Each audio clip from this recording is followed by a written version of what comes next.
Let's do the damn thing. Oh, you know what time it is. It's time to take it to the Birdland. It's about to go down. Hope y'all ready. Yeah, let's go.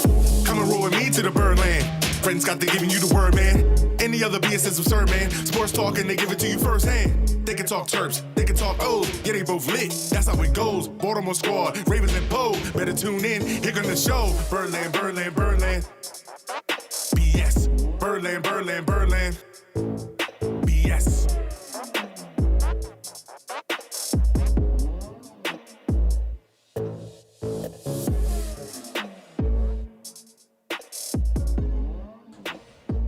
It's all about that BS, baby. What's up, BSers? Happy New Year. Happy 2022. Fred, Scott, Ryan, and James in the house tonight. Welcome back. Appreciate it. Appreciate it. Ryan, James, and I got back from our Pinstripe Bowl experience up in New York City, which we're going to talk about tonight. It was a fun time. Lack of sleep was at a premium. I was going to say the stories that I've already heard, you guys did. Lack of sleep was at a premium. Steps were at a premium. Mileage was at a premium. Steps were buy one, get 6 free. You were good. Yeah, for sure. We had a great time up there, man. It's a beautiful city, man. So much to see, and we saw a lot of it in a short period of time. I can say that for sure. Heck yeah. Well, you're coming back and not really good news here. Yeah, went to the game as well. Ravens lose their 5th in a row. Now need basically a Hail Mary of sorts to get in the playoffs. Come on, Jags! Need about 10 things to go our way to make it happen. We'll talk about that, obviously. Well, and you got the final showdown with Big Ben and the Steelers, as he has announced that, this is his last run. He had his last game last night in Pittsburgh against the Browns. Surprisingly, a pretty emotional moment, man, when I watched that game. Like, we'll talk about it, but it's as much as we all hate the Steelers, but still have respect, even though he's a terrible human being. That's the thing, and we're going to get into it, but it's the history of the rivalry, right? That's why we have this titled Unrivaled Rivalry, because there's nothing like it in the NFL, at least in our eyes. And really, this is coming to a close, really an end of an era. But I do love, and we're going to get into it, how the Ravens are counteracting all of that coming into Baltimore. We'll talk about it. But as we mentioned, man, Terps show up, show out in New York. A big win over Virginia Tech at the Pinstripe Bowl, which put a little green in Ryan and I's pockets, which was nice. Terps also, hell yeah, that M stands for murder.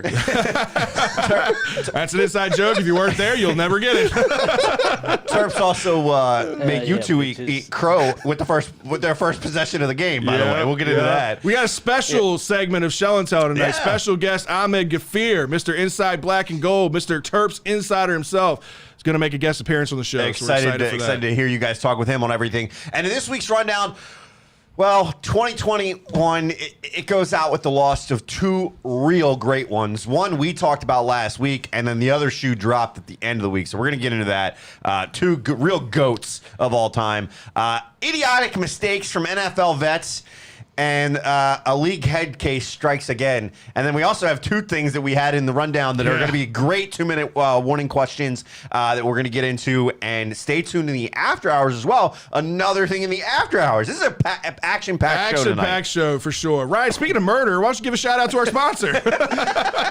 Yeah, you guys remember the team over at MD Crash we've been telling you about for the last 2 years? Well, they've expanded. More lawyers handling a much broader spectrum of cases now, still handling your auto accidents and injuries at work. Drew, if you have that first one out there, they can still help you. But now the team at Bowers, Hassan, and Herndon can help your family law issues from divorce, custody, child support, even criminal cases, from traffic tickets to that M stands for murder. We can all take care of. You can call or text 667-220-6500 anytime. So if you were a good Birdland BSer and you saved the old number, please update that. That's 667-220-6500 anytime for your needs. They can help you out with anything you need, from your car crashes, your slip and falls, all your new years, new year, new you. But sometimes people make mistakes and you need a lawyer. Sometimes you just need to win somebody else's money when somebody else messed you up. So you got to do it.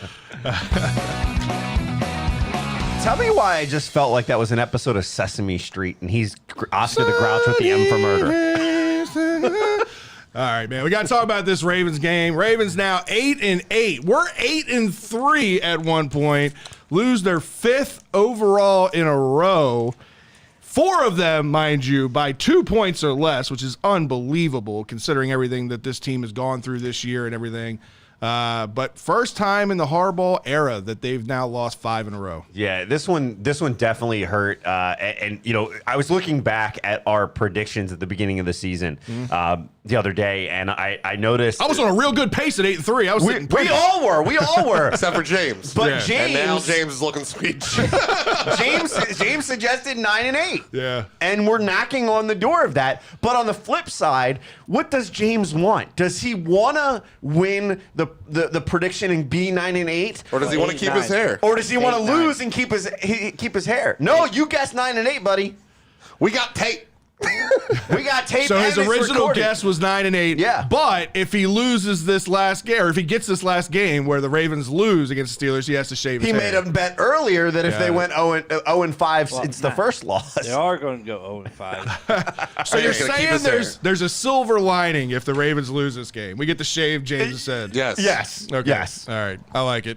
All right. So I'm not going to sit here. We're not going to sit here and discuss and dissect this entire game because, you know, it's really not worth it at It's a this shocker point. we were in it, but it Yeah. didn't work. I mean, honestly, to lose by 1 point to the Rams, you were literally in control, in my opinion, for most of this game. Obviously, there were some missed opportunities, which we'll talk about here in a minute, but it come down to the last possession. It came down to, you know, some poor execution down in the red zone at the 2-yard line They kicked that too would many have been the field goals. difference They in the kicked too game. many field We'll goals. talk about that Yeah, today. we're going to get into the field goals. In this game, you know, I think the one thing that stands out is the way that the defense came out in this game, right? The way that they starting so well.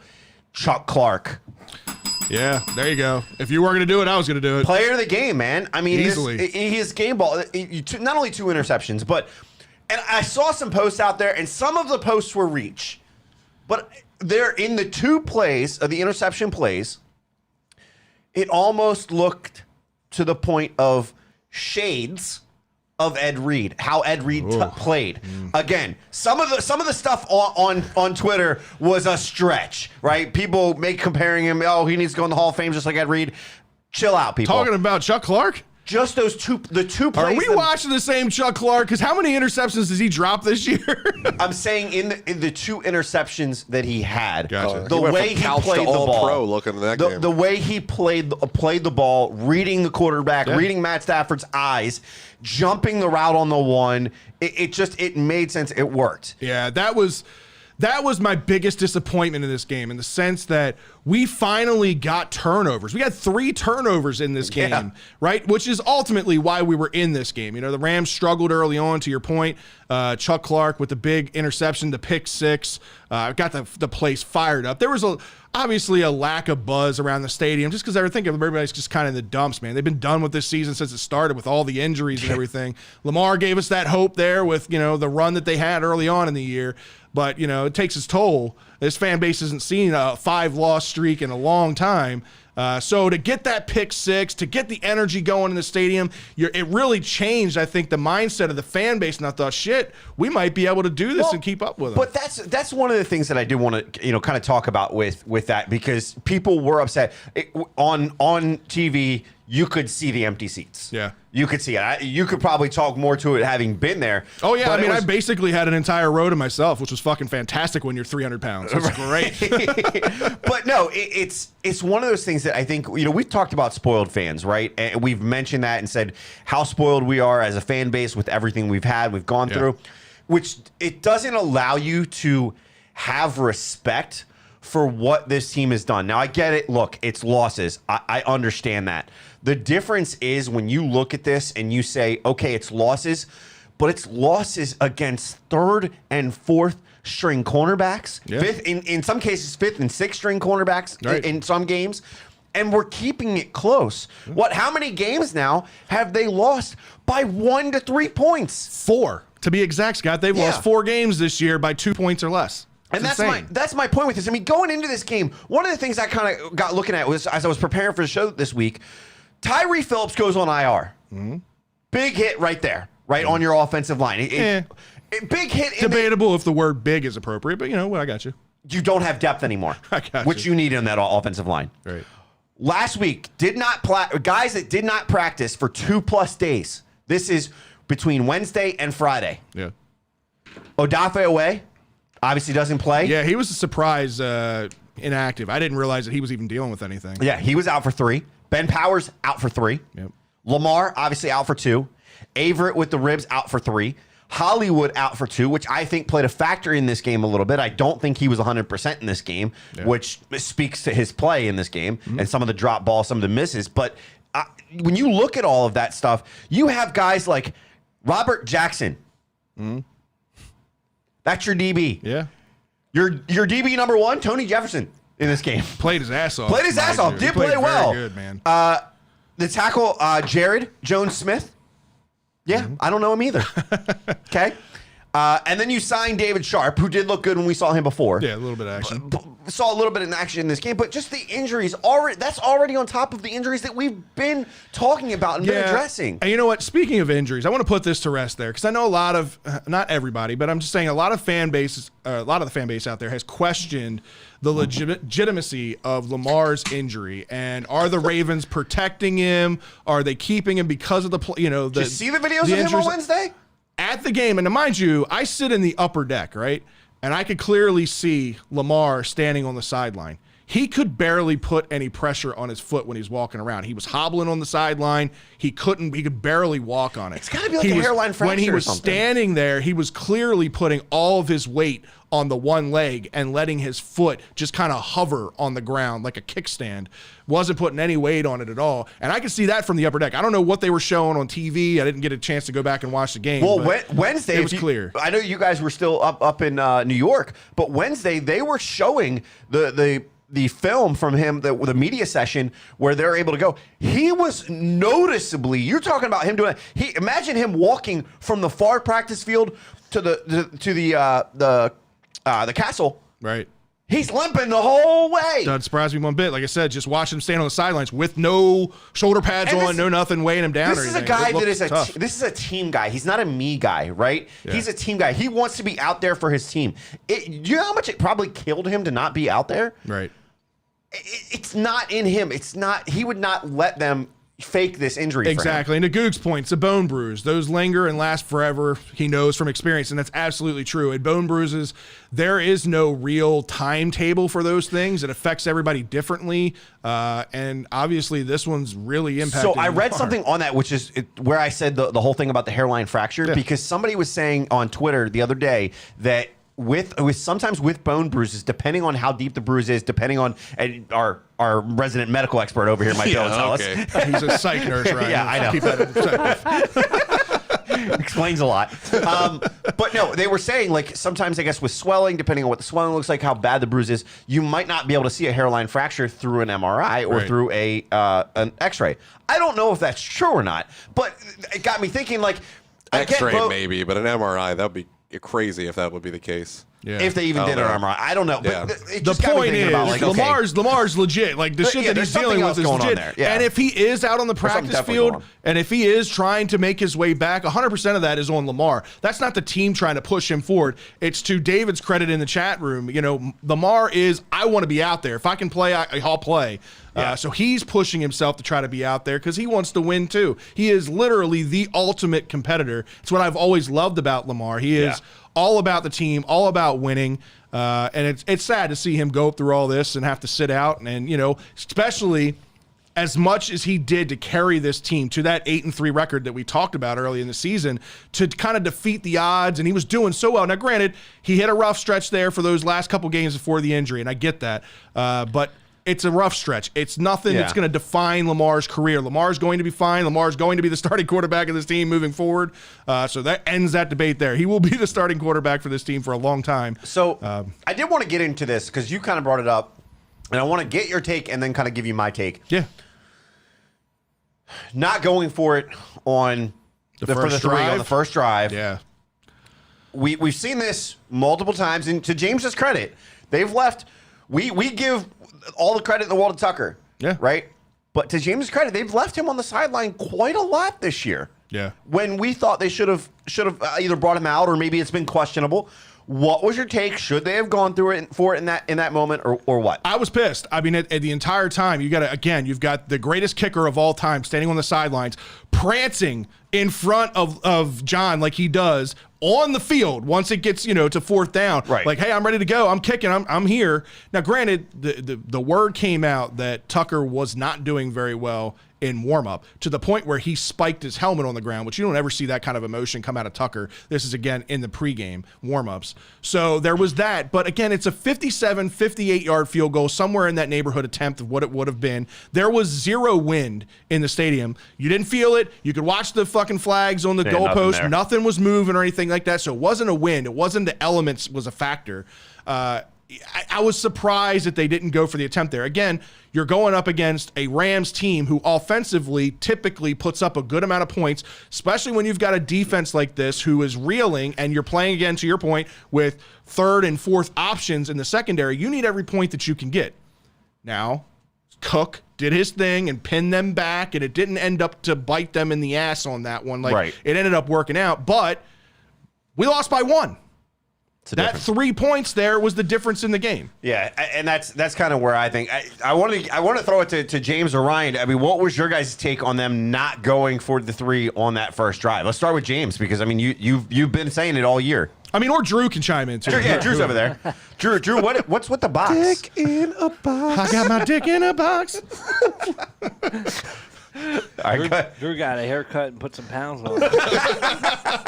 It's all solid muscle there, James. It's just a standard thing now with Harbaugh. Like I heard today that Harbs has been now since he came with the team now a more analytics guy than he was before when he first came, and I think those analytics are getting to his head where he's like, well, on this play, this is what we should do. On that play, we should do this. And apparently, we have an analytic guy that stands on the sideline. Yep. That In Harbaugh's ear. Harbaugh's ears. And that's just another thing that's, he has to decide on, like, listen to him. So from what he says, he uses it as a factor. It's not the determining factor, but he uses the analytics as a factor in his decision as to what he's doing. More now the last couple years than ever. Before he didn't want to hear about it, but then apparently him and DaCosta had to sit down and say, hey, we're going to use this. So yeah, you got to evolve. Absolutely. Right. Ryan, what's your opinion? take?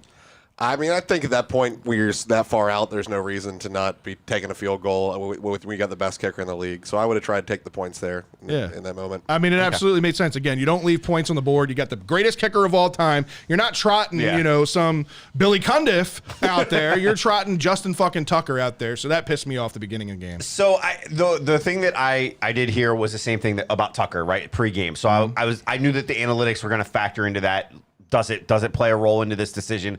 Maybe. But to your guys' point, you're playing against a team who at times has been able to put up a lot of points on teams. At other times, they've struggled. Their defense is pretty dominant. Aaron Donald, surprisingly, wasn't able to get to Tyler Huntley a whole lot in the first half. Yeah. So with that being said, I'll be honest with you, we've done a damn good job in the couple times that we've played the Rams of containing Aaron Donald. Like the offensive game plan, considering the scheming for him, the scheming around him and keeping him as a non-factor has been really good for the Ravens. It has been. And so the one thing that I think there is to your guys' point, you have to put the points on the board, especially because you're going against Matt Stafford and one of the more potentially potent offenses in the NFL at times, and they've been able to put up points against people. You need everything you can get. And that's a scenario that you got to do it. I get what you're saying. I saw a meme that made me laugh about it, though. Like, go ahead. You can take the Detroit or you can take Matt Stafford out of Detroit, but you can't take the Detroit out of Matt Stafford. Because he did, man. He struggled in this game. And again, going against a secondary that, had some missing pieces, to say the least. Does Harbs trust his players or does he not? Yeah, he let Andrews make a decision. He lets the quarterback make a decision. Why does he not let Tucker make a decision? Here's the deal. I don't know. It's a good question. He trusts his players, I think, just simply to gain respect, right? And saying, oh, I'm letting you have an input, right? What did we hear when everything happened with Reed leaving, with Ray leaving, it was, oh, he's not a player's coach, da-da-da. He's evolved in that, and I think he's seen it work at times, especially over the past few years, where he's asked the guys and it winds up working because they're going, yeah, we got this. He knows what his team's, built off of. The problem is sometimes your team can be too built off of too much emotion and too much pride to say, nah, let the best do what he does best. I agree with you, and I think that Harbs is trying to mend that whole, I can be a player's coach type of thing, and it's been a process for him over the years, right? So I agree with you on that. I don't think that this is any kind of personal shot between Harbaugh to Tucker, or that he has anything against Tucker or anything. I just think John out-coaches John sometimes. He gets in his head too much sometimes about situations and, well, if we miss this field goal, it gives them great field position. No, you've got the greatest kicker of all time. It's nothing against Justin Tucker. Just keep it basic. Keep it simple. You've got the greatest kicker of all time. You need every point that you can get on the board going against an offense, like you said, like the Rams. Take the fucking points there.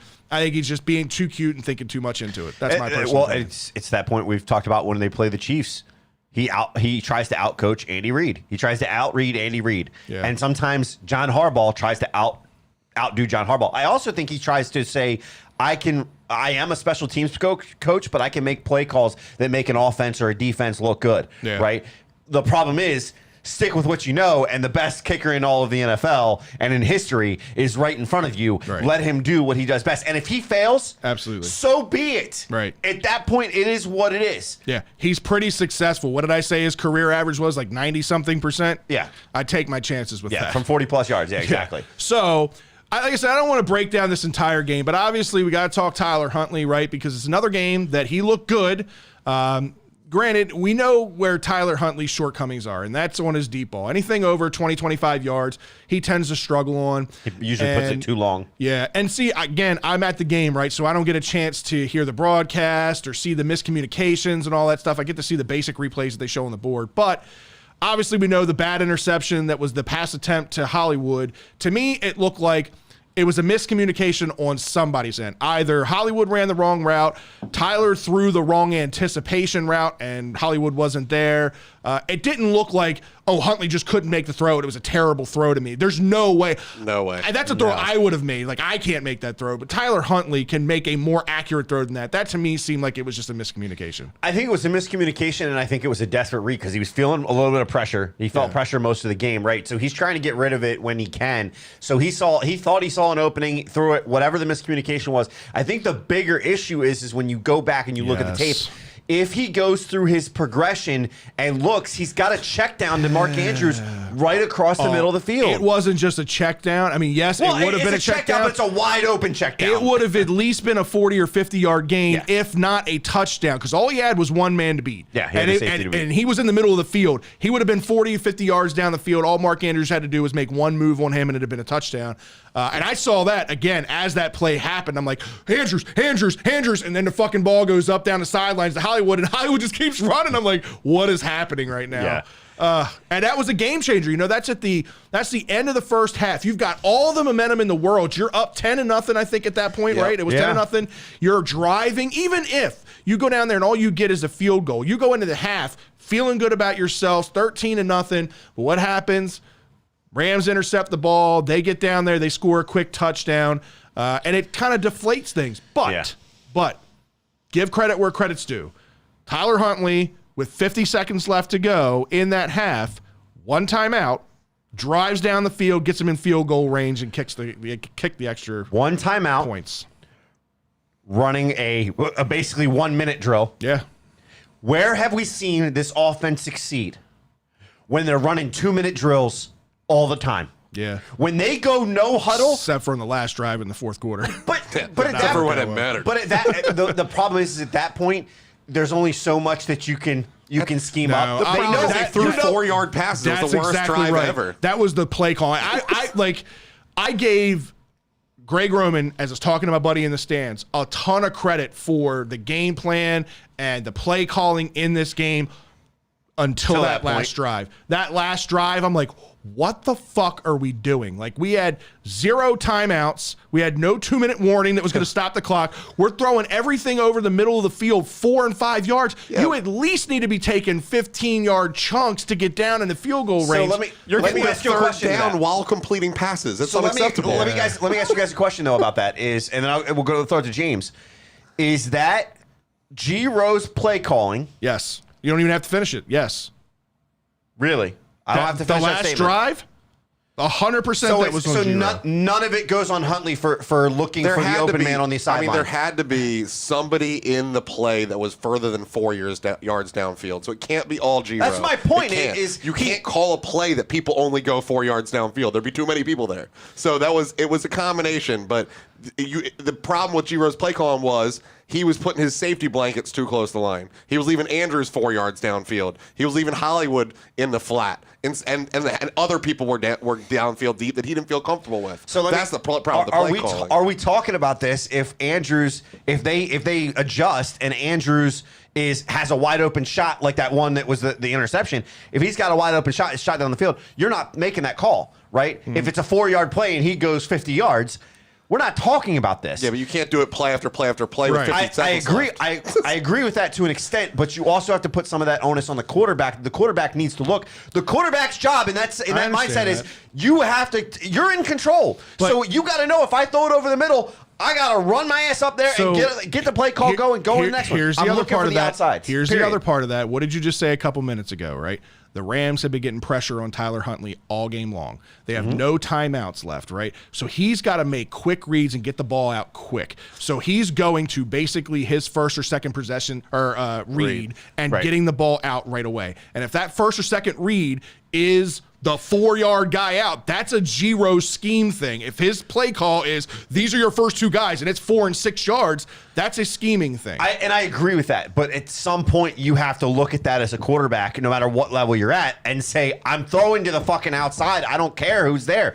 And if that's to your point, I get it. Look, Huntley needs to make a decision. He needs Huntley's to recognize, auditioning for a starting quarterback job, which is somewhere why else. he needed to recognize to throw to the outside. He Or throws to the if he outside. makes a poor interception there, like he did to Hollywood, then that looks negative on him. But So there's a lot of things that go into that I whole agree fucking with that, but equation. then it's on to with 50 seconds to go and no timeouts. Can Well, we this is where please I get think him to the NFC? Because he's going to be fucking good. Yeah, this is where I think it's a 50-50 between, or maybe 60-40, right? 70-30, somewhere around in there. It's not, to me, it's not And that's all what I was one trying or to get the at, other. Drew. Drew says you can't take sacks in those situations. I And agree. you're right. But that's where you got to, if you're going to do that, to your point, Greg Roman, if you're going to do that, you need to scheme Ark Andrews going on the outside route to the sideline, not coming the across flats. the middle. 100%. To the flats. Exactly. So there's that side of it. But then again, as the quarterback, your job is to recognize I'm in 2-minute drill. I need to use as much time as I can. What's the easiest way to do that? I don't care if Andrews is open, it's 4 yards. If there's a linebacker lining up against him, Unless there's another guy on him, I'm throwing it to him. If there's not if there's a linebacker and a DB on him, I'm finding somebody in the flat and I'm throwing it to them so they can get to the outside. Another reason I put more onus on G-Row than I do Tyler Huntley in this is Tyler Huntley proved that he can do the 2-minute offense in this game. Yeah, he he did did. it at He the did. end of the first half, right? He did. So again, to But me, you it's also more on can't the come play out with the calling. same play calls. No, I get that, but there needed to be more aggression in that situation. Shots further down the field, and again, Fair that's enough. to me is scheming on that. All right, well- but it's not. It's not all negative.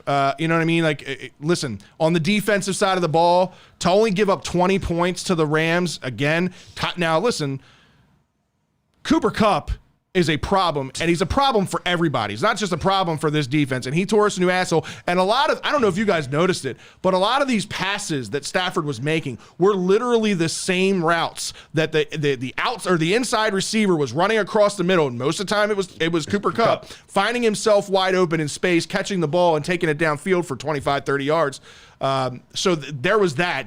Wink was not doing a good job at adjusting to that. No. But I again, think he got way less yards than I thought he was going to get, so it wasn't terrible. Well, and that's where I was going to go with this. but I it mean, wasn't. That's what I'm saying. It wasn't just Cooper Kupp. It was Yeah. a bunch of them. Like he was spreading I it thought out to Kupp was multiple gonna eat receivers. us. So he did. But to your point, Cooper Kupp we held Cooper Kupp to under 100 yards. The number one wide receiver in the league. In the league, you held him to under 100 yards on 6 receptions, 1 TD, but he had 7 targets. You held him, as far as I'm concerned. Yeah, but again, they spread the ball around. There was multiple receivers that had multiple catches. What I'm getting at, it was whether it was Cooper Kupp, whether it was OBJ on the play at the end. Higbee, which was a sweet pickup in fantasy. I just want to pump the brakes there. That was a nice pickup. I think he got 3 catches in a row on like the first drive. He had like 13 great. points in the first quarter, and I wanted to text Fred and be like, what did I tell you about picking up Higbee? But I was like, he's playing against the Ravens. Fred's be mad. We'll talk later. That was a good pickup for sure.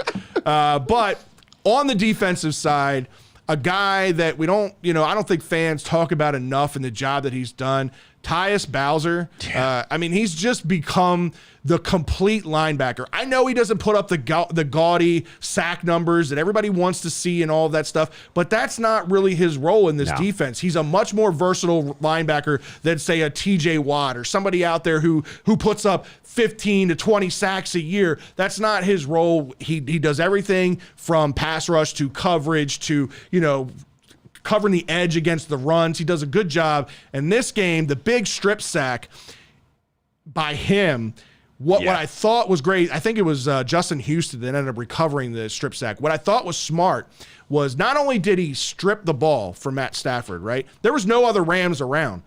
After he strips the ball, he then smartly grabs Stafford and rolls him over Basically to the holds him down ground to keep Stafford from being able to go and recover the ball and allow Justin Houston to get to it, which was a big play on the first drive of the second half. Yeah, it was definitely good to see that. I think overall, when you look at the way this defense played, again, he played well, Chuck played well up until the last bit. There you go, Drew. Ding, ding, ding, ding, ding. That's Tyus Bowser. There you go. Player of the game. All right, fair enough. Yeah, so I think it just ultimately it comes down to them, stepping up from a defensive standpoint. And again, the fact that you held your DBs were able to hold Cooper Kupp to under 100 yards. I mean, when you look at the play calling compared to what Joe Burrow did to this team last week, and yeah, he threw for basically 1,000 yards in 2 games against us. Right. And you had Matt Stafford, he threw for 309, right? But he only, out of that 309, there's only two interceptions, or I'm sorry, only 2 TDs, and you forced 2 interceptions out of him. Yeah. That's what I was saying. When Pretty good. we had the 3 turnovers this game, I thought, man, we're going to win this game. For us to get 3 turnovers just doesn't seem to happen anymore. But again, just come up short. Yeah. But I think the star of this game, the star of this season, the shoe-in, I think, for the MVP for the Ravens at this point, Mark Andrews, man. How fucking good is this dude? I mean, he's just, regardless of the situation, regardless of who's throwing him footballs out there, it doesn't matter if it's Tyler Huntley, if it's Lamar, if it's Josh Johnson. Like, it does not matter who's throwing him the football. 6 catches, 89 yards in this game. Sets the franchise receiving yards record. That's receiving yards for anybody. Wide receivers, tight ends, the whole kit and caboodle. Now, that's a record that has stood, like I said a couple weeks ago, for 25 years. It was Michael Jackson, yes, Michael Jackson, in 1996, who had just over 1,201 yards. And Mark Andrews right now leading the way at 1,276 yards with 99 catches. Unreal season that he's having. I think when you look at what he's done as a whole, right? I was kind of looking at the numbers. I think going at the end of this game, I'm trying to look for my stats here. I had him up just a second ago, and now it's gone. He's right now, just so you know, put it in perspective. He's 8th in the NFL with 99 catches. He's 6th in yards with 1,276. He's tied for 7th with 9 touchdowns. He's 1st among tight ends in that. Again, those 99 catches, those rankings, that's amongst all receivers. Yeah, not just tight ends. 8th in the NFL in catches and 6th in yardage. Yeah, and when you Super look impressive. when you look at the stat line for like some of the top guys in the league, right? And we talk about next to the record for tight end, Travis Kelce holds the tight end record at like 14. I think it's 1476. Yeah. Right. So he 1416 or 14. Is it 1416? I thought it was 1476. He's got to go 200 yards for that. But the names that he's got to go 140 yards to catch it. He's got 1276. The record's 1460, so he only needs 140 yards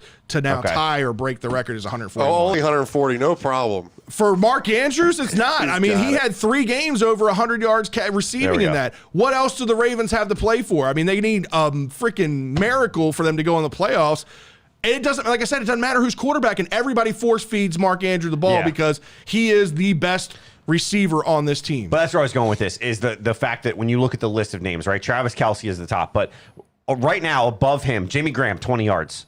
Right, that puts him into fifth place. Rob Gronkowski, you get him. What is that? Another 27 yards or 17 yards on top of that. Right, so now we're looking at 47 yards. So it's you get all of these adding up. He's in third. Then it's Kelce at 1336.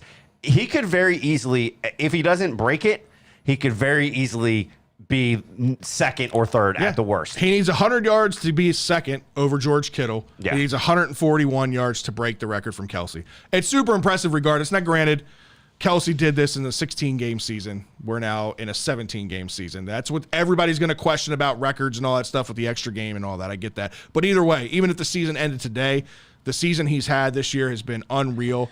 My question is, though, and I wanted to see what you guys thought, is, you know, Mark Andrews has been successful in this offense since day one.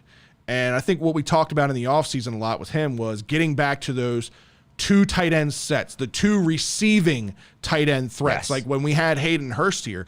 I think as great of a season as he's had, he could even go another level if we have that true other tight end threat on the other side. And here's why, is because obviously Lamar has a love for throwing the ball over the middle.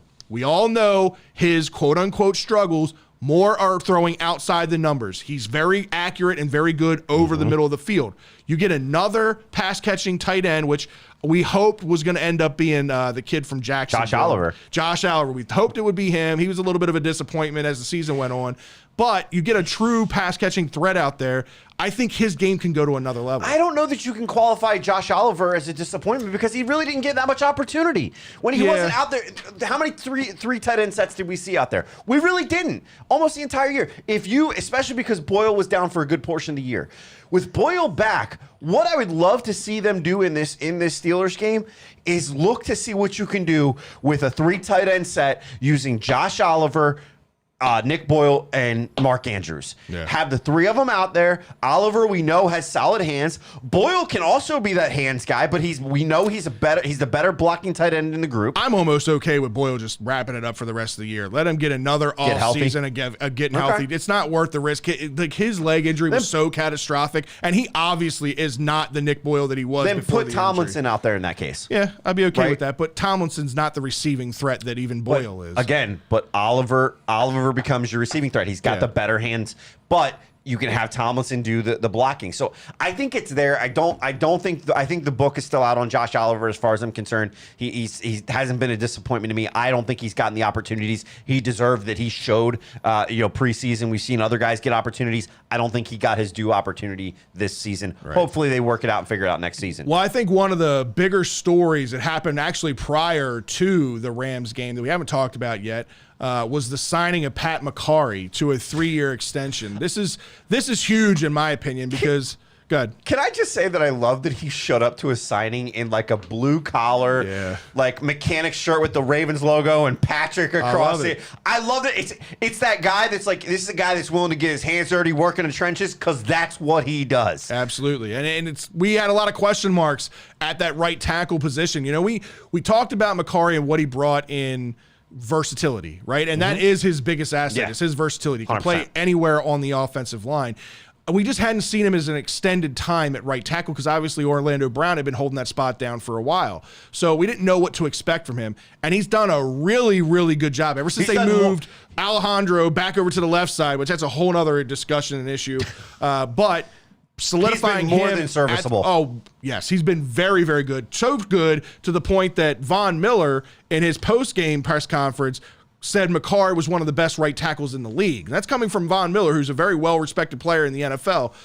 So I love this move. Again, it's not a super expensive move. Nope. But it takes away the immediate concern or need for a starting right tackle and keeping him around. Well, and he knows what he brings to the table, right? Because even in his presser when he was talked about it, he was asked about the extension. He made the comment, "I'm still employed by the Ravens, and whatever they ask me to do, that's my job." That's the mentality that you want. Right. It's not a me guy. It's a we guy. Right. Right. You want a guy that is going to say, "What do you need me to do? Let me help you help me." Right. That's kind of the way that you got to look at it, and that's who he is. He's really done well with that, and he got a lot of praise from EDC too. Yeah. So, and when you look at the salary implications on this, I was following Brian McFarland, who's the guy that does the salary cap stuff on the Ravens on Twitter. He is a wizard with the salary cap stuff. He actually posted, he said,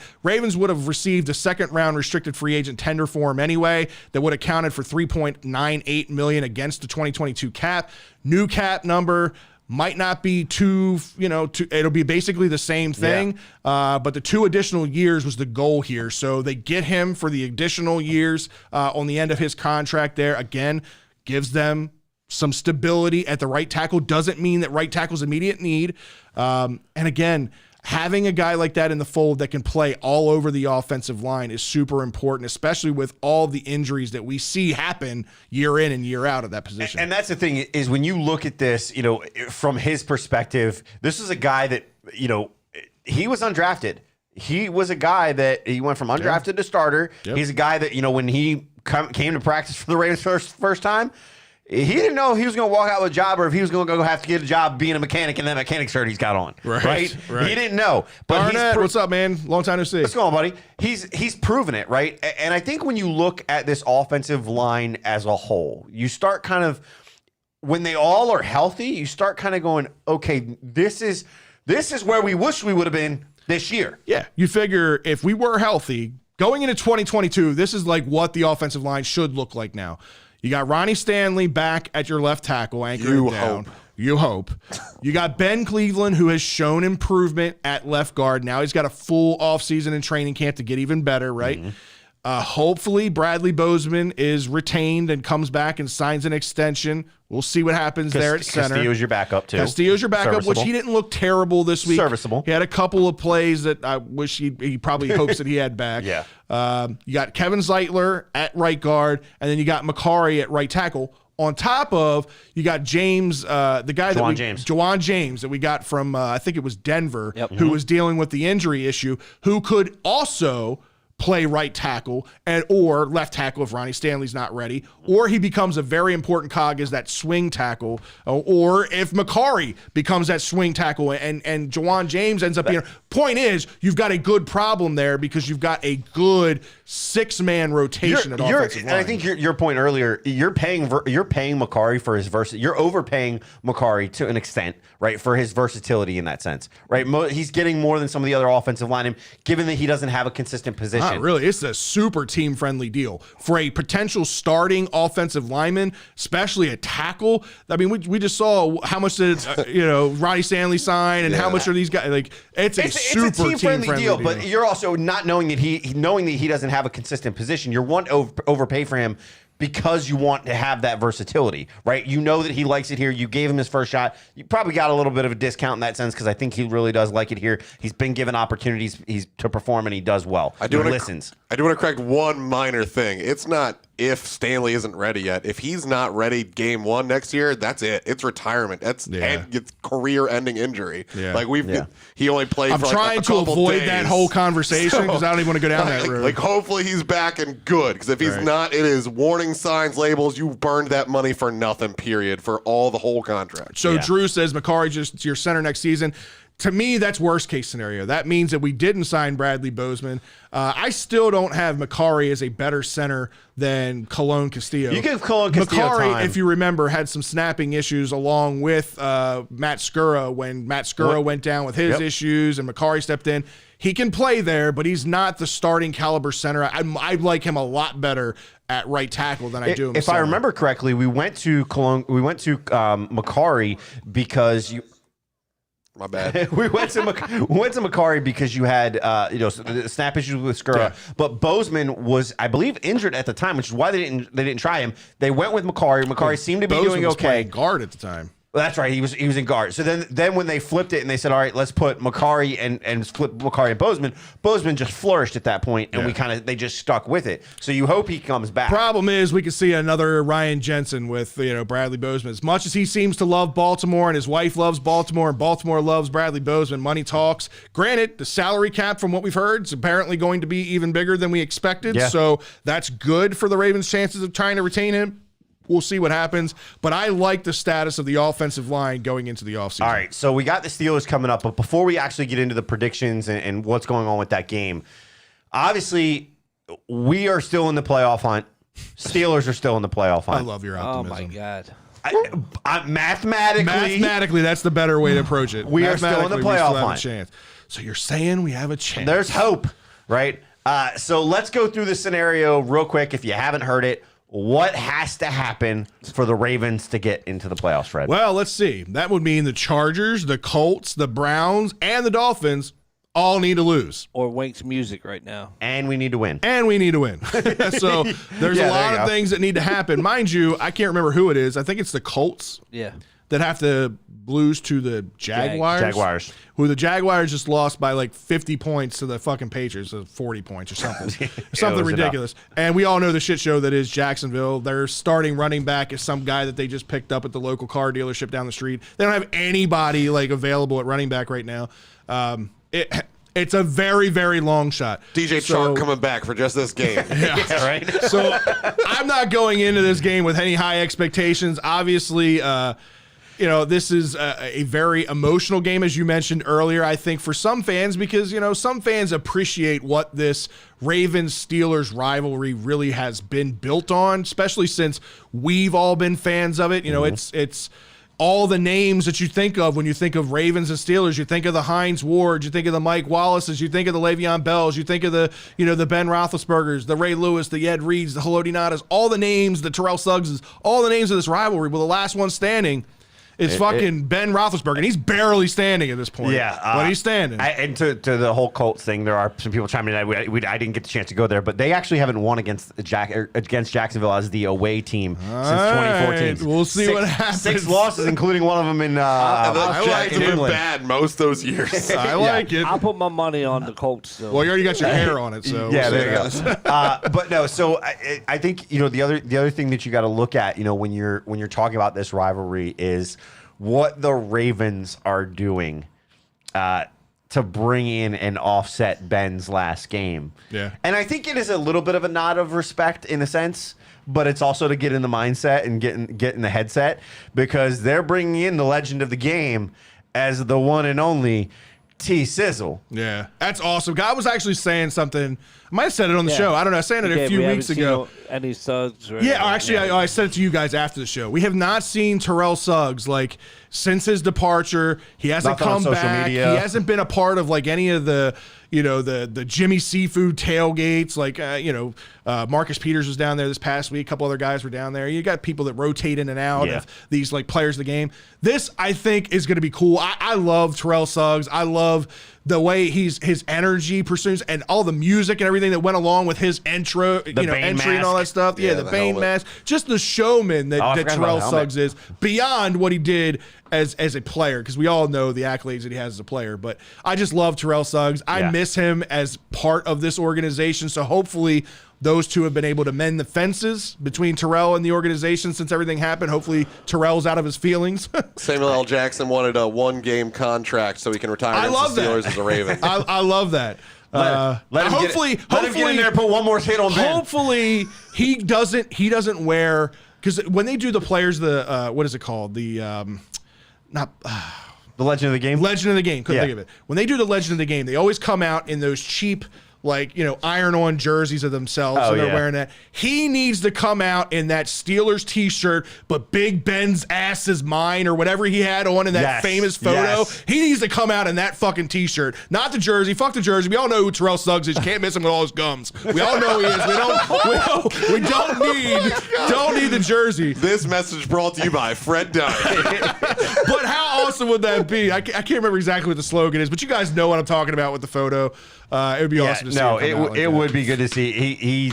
He definitely would. I think it gives you that ability to kind of get into Big Ben's head a little bit, right? This is going to be a knockdown, drag out fight, and you're the old man. You're not going to last in here. It'd be nice to kind of see them really kind of dig, and I think they will go at him a little bit. But let's kind of talk about Big Ben for a second because you can't not talk about this rivalry and talk about what he's done in his 18-year career. Obviously, as many call him Ben Rapist Burger. This message sponsored by Scott. This message sponsored by Bowers, Townsend, and Herndon. Yeah. Did you rape someone in North Carolina? Jesus. Do you need the tape to disappear? Call Bowers, Townsend, and Herndon. Oh, Jesus. Oh, jeez. We all know he's a shitty person when it comes to all that stuff. And granted, all of it was allegations. Nothing was proven in the Did you court of law. forget to wear a helmet on a motorcycle? Yeah. Call Bowers, Townsend, and Herndon. He's just a fucking shitty individual. But you have to show respect to what he did on the football field and where he's carried that organization. There was a long time for the Steelers between Terry Bradshaw and success. And ever since Ben Roethlisberger has been there, it's an 18-year career. He's a 2-time Super Bowl champion. He was there 3 times. He won 8 division titles. Youngest quarterback to ever win the Super Bowl, mind you. Yeah. And he was Rookie of the Year that year. And his numbers ranked against some of the best are good. When you look at it, 5th all-time in wins for QB. Yeah. 6th all-time in career postseason wins. 5th all-time in passing yards and completions. Those are right there. Some to be in the top 10 on those 3 categories alone, that is deserving of the Hall of Fame. We talk about Hall of Fame being top guys. Top 10 is of all time. Those stats are all impressive. I mean, the game has changed and obviously evolved more into a passing league and all that. He's played a long time, so some of those stats are going to come along with that. But I think the more telling stat about him is that he is one of the all-time leaders. I think he's 3rd all-time in 4th quarter comebacks, right? And that was kind of a staple. I think we all have short-term memory of what Ben Roethlisberger has looked like for the last 3 to 5 years. But for a very long time, man, Ben was Mr. fucking you didn't ice want, in you his didn't want veins. Ben to have the ball last. We all talk about you left too much time on the clock for Tom Brady. You left too much time on the clock for Aaron Rodgers. Ben Roethlisberger was that guy for a very long time, and he it came back to bite us quite a few times over the rivalry. It just feels right that this is the last game because we started his career by breaking the arm of Tommy Maddox, and now we are ending his career. It's just kind of cool how it just all works together. It's awesome personally because I was at both of those games. I was at the game where Tommy Maddox's arm broke, and I knew who Ben Roethlisberger was obviously because his name was in the draft, and he went that whole debacle in the draft. Yeah, that whole fucking class and everything that happened with Eli and Rivers, which that's also a good debate too. Is who is the best quarterback of all time from that class? Because that's an interesting debate because you can go back and forth on that. But it just to come from, I think he went to Miami, Ohio, which is the same college I believe that John Harbaugh went to. Yes. To go to an NFL team in a city like Pittsburgh, stay there for 18 years. Yeah, one city, one team his entire career. Do all the things that he does, man. I have respect for Ben Roethlisberger. As much as we all hate the Steelers, so you got to respect what he's done. Another stat that's out there is not only for Mike Tomlin, right? Mike Tomlin with their win last night hasn't had a losing season as a head coach. Right. Well, you look at Big Ben. Big Ben hasn't had a season under 500 in 18 straight seasons. Yeah, he's never finished below 500. He's never had a losing season. Garnett says, my cousin was at the bar that night in Georgia. I'm just saying. That is crazy coincidence if that's true, man. That is very so crazy. Funny. Like I said, there's no debating him as a person. Nobody can stand Ben. So here's the question then. First ballot Hall of Famer? Yeah. 100%. 100%. I don't think there's any argument either. Yeah, I mean, there's... As much as we all some of the people that drink purple Kool-Aid out there and say no, he should never be it. He's definitely what he's done on the field. He should be. Well, the only thing that could hurt him is the whole thing with the allegations and some of the other stuff. But I don't think it's going to hurt him that much to not be in. Well, let me put your feet to the fire with that. Then I just talked about it. The trio of quarterbacks in that class. You had the Eli Manning and Phillip Rivers debate and flip-flocking back and forth between New York and San Diego at the time. And then you got Ben Roethlisberger, who was just kind of sitting there waiting for his name to be called and ends up getting picked 3rd to Pittsburgh. Who do you think had the better career? Let me sum this up really quickly. If we're just talking about Super Bowl wins, Rivers never had a Super Bowl win, never had a Super Bowl appearance. Eli Manning had 2 Super Bowl wins, both of them over Tom Brady, right? So not many people have beaten Tom Brady in the regular season, yet alone in the Super Bowl, right? And then obviously Ben Roethlisberger, especially with the early on success, 2 Super Bowls, 3 appearances. He had the loss to, was it Arizona? Arizona. Arizona in the playoffs. So Good to see you, Jay. Haven't seen you in there a while. What's going on, man? What's up, Jay? So for me, if you're gonna put my feet to the fire on this, it's a no doubter. It's Ben Roethlisberger. Not I even understand. close. I understand what you're saying with the Manning and the two Super Bowls. And if you're comparing apples to apples when it comes to Super Bowls, yeah, they're hand in hand. The problem is Big Ben, outside of the past few years, right? We'll call it 3 years because of the injuries, because of getting old. Eli went 16 years. Manning went 17 years. He's going 18 years, right? When you look at that body of work, regardless, Big Ben's been the most consistent across his career. Played a better division. I'm going to spin this off. And to a you 'cause harder division, exactly. I don't disagree with you, and I could actually go both sides on this. I don't think Phillip Rivers is in the not- conversation because he never even made it to the Super Bowl. I think he's a very good quarterback, just never made it. He's like the Dan Marino, right? Never made it to the Super Bowl kind of thing. The debate that I had with Eli versus Roethlisberger, it's not who has the most Super Bowls. Obviously, all that stuff's equal.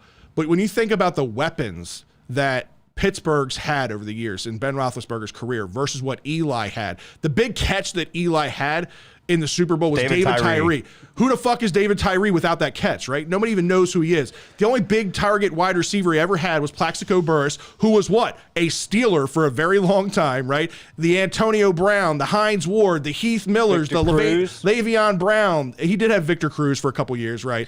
But Steelers have been a factory for wide receivers. Oh, 100%. And a part of that is Roethlisberger makes but them better. The years that But- the Giants made it to the Super Bowl, one of the years they didn't even have a winning record. Yep, I was just pulling that up. Right. Yeah. That's true. Like I said, I'm not trying And the to. division of Pittsburgh, you have the Browns, Cincinnati, and Baltimore going against that. It's always competition with the NFC East or North. What is it, North?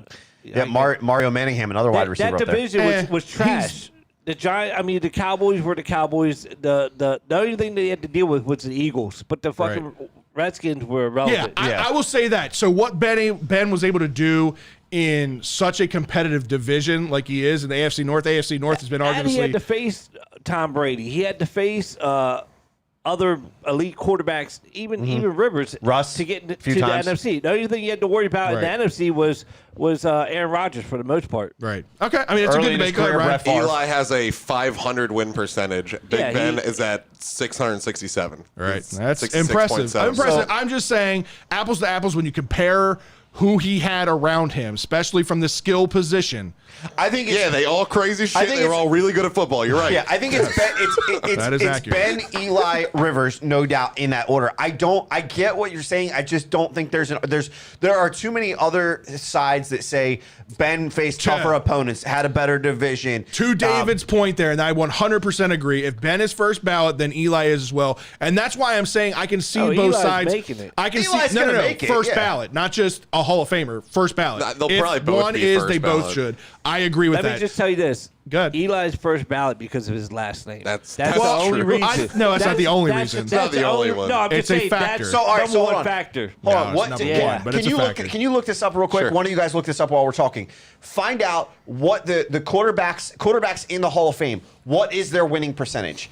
Because if they're winning, let's say overall their winning percentage is 600 and above, Eli shouldn't be a first ballot Hall of Famer. But he will be. He will, but that goes to that point. If he's a 500 guy and the minimum bar is 600 right now, are we gonna start the- letting all It's 500 never Super been Bowls about overwhelmed yes, it. Right. exactly. It's never been about win percentage. It's always been about He what also have you during done. those 2 Super Bowl runs had defenses that could hold up against him with Michael Strahan. Craig Yeah. On the Zero, other side. Craig Zero. I just want to chime in. Pittsburgh also had very I good don't bet defense. on Oh, the not yet. Ravens. I don't bet on the Ravens because when the Ravens lose, which most of the time they do right now because of the injuries and all that, I will lose money. So I lose money and my team lose. So it's a lose double-edged lose. So sword. I never bet against my Ravens. I'll bet any other team. I just it's just like in fantasy. I try not to pick Ravens players unless it's Justin Tucker because it's automatic because of fantasy points. But he was Deep ass kicks. I lost a lot of points this year because he wasn't being used. But I'm just saying I don't bet on the Ravens because when you lose, I don't bet against my home team because when you lose, it just sucks twice. That's all. Yeah, to David's point here, that's what I was saying a minute ago. When you take down the GOAT 2 times in the Super Bowl when it matters the most, that also puts you up there another notch. That's why I'm saying his defense also kept him in that game against the Patriots. When you just look at the stats, if you just compare the stats next to each other, Ben is here, Eli is here. But when you look at the totality, again, of all the factors of what Eli accomplished in the Super Bowl against who he went against, that as a factor, and again, what he was able to do with less versus what Ben did with all the weapons that he had for so many years. That's where I feel like the gap closes. I'm not arguing that Eli is the better quarterback. All I'm saying is I don't think that gap is as far apart as some people make it out to be. I think they're more equal than some people vote. Right. And I think, to his point, if one makes it as a first ballot, then both of them should. All right, fair enough. That's the argument on that. But we got to talk about this game, man, because right now, I have one thing to add. I could not find what you asked me for, but I looked up something else. Are there any quarterbacks with a losing win percentage? There is a big name. Joe Namath has a losing win percentage and is in the Hall of Fame. Right. So that 500 is not going to keep him off of it. How many seasons did Joe Namath play? I don't know a lot. He played for a while. 62 and 63 with 4 ties for Joe Namath. So he had a losing record in the David, Pro Bowl. now you lost me. Flacco over Ben. Get out of here. I know he's joking. But we got to talk about this game right now. Ravens are, to me, surprisingly favored in this game by 5.5 points. Didn't think they'd be favored at all, or if they were, it would not be by 5.5. Obviously, this is going to be the emotional game. Like we said, it was already emotional for Ben playing at home in his last home game, going out in his final game that he's ever going to suit up in the NFL. You got TJ Watt right now going for the NFL sack record. I think right now he's like a half sack or maybe a full sack away. Michael Strahan right now. Yeah. He got 4 last night against Cleveland. Baker Mayfield, poor Mayfield, dude. He was getting hit left, right. His offensive lineman as well just not been out there. He should have just been running around like crazy. It looked fucking terrible. You got Andrews going for the all-time record for tight end receiving yards. There's all these individual factors that are going on in this game that are, outside of the playoff implications because the playoffs are going to happen or they're not. And it does not look good for either one of these teams.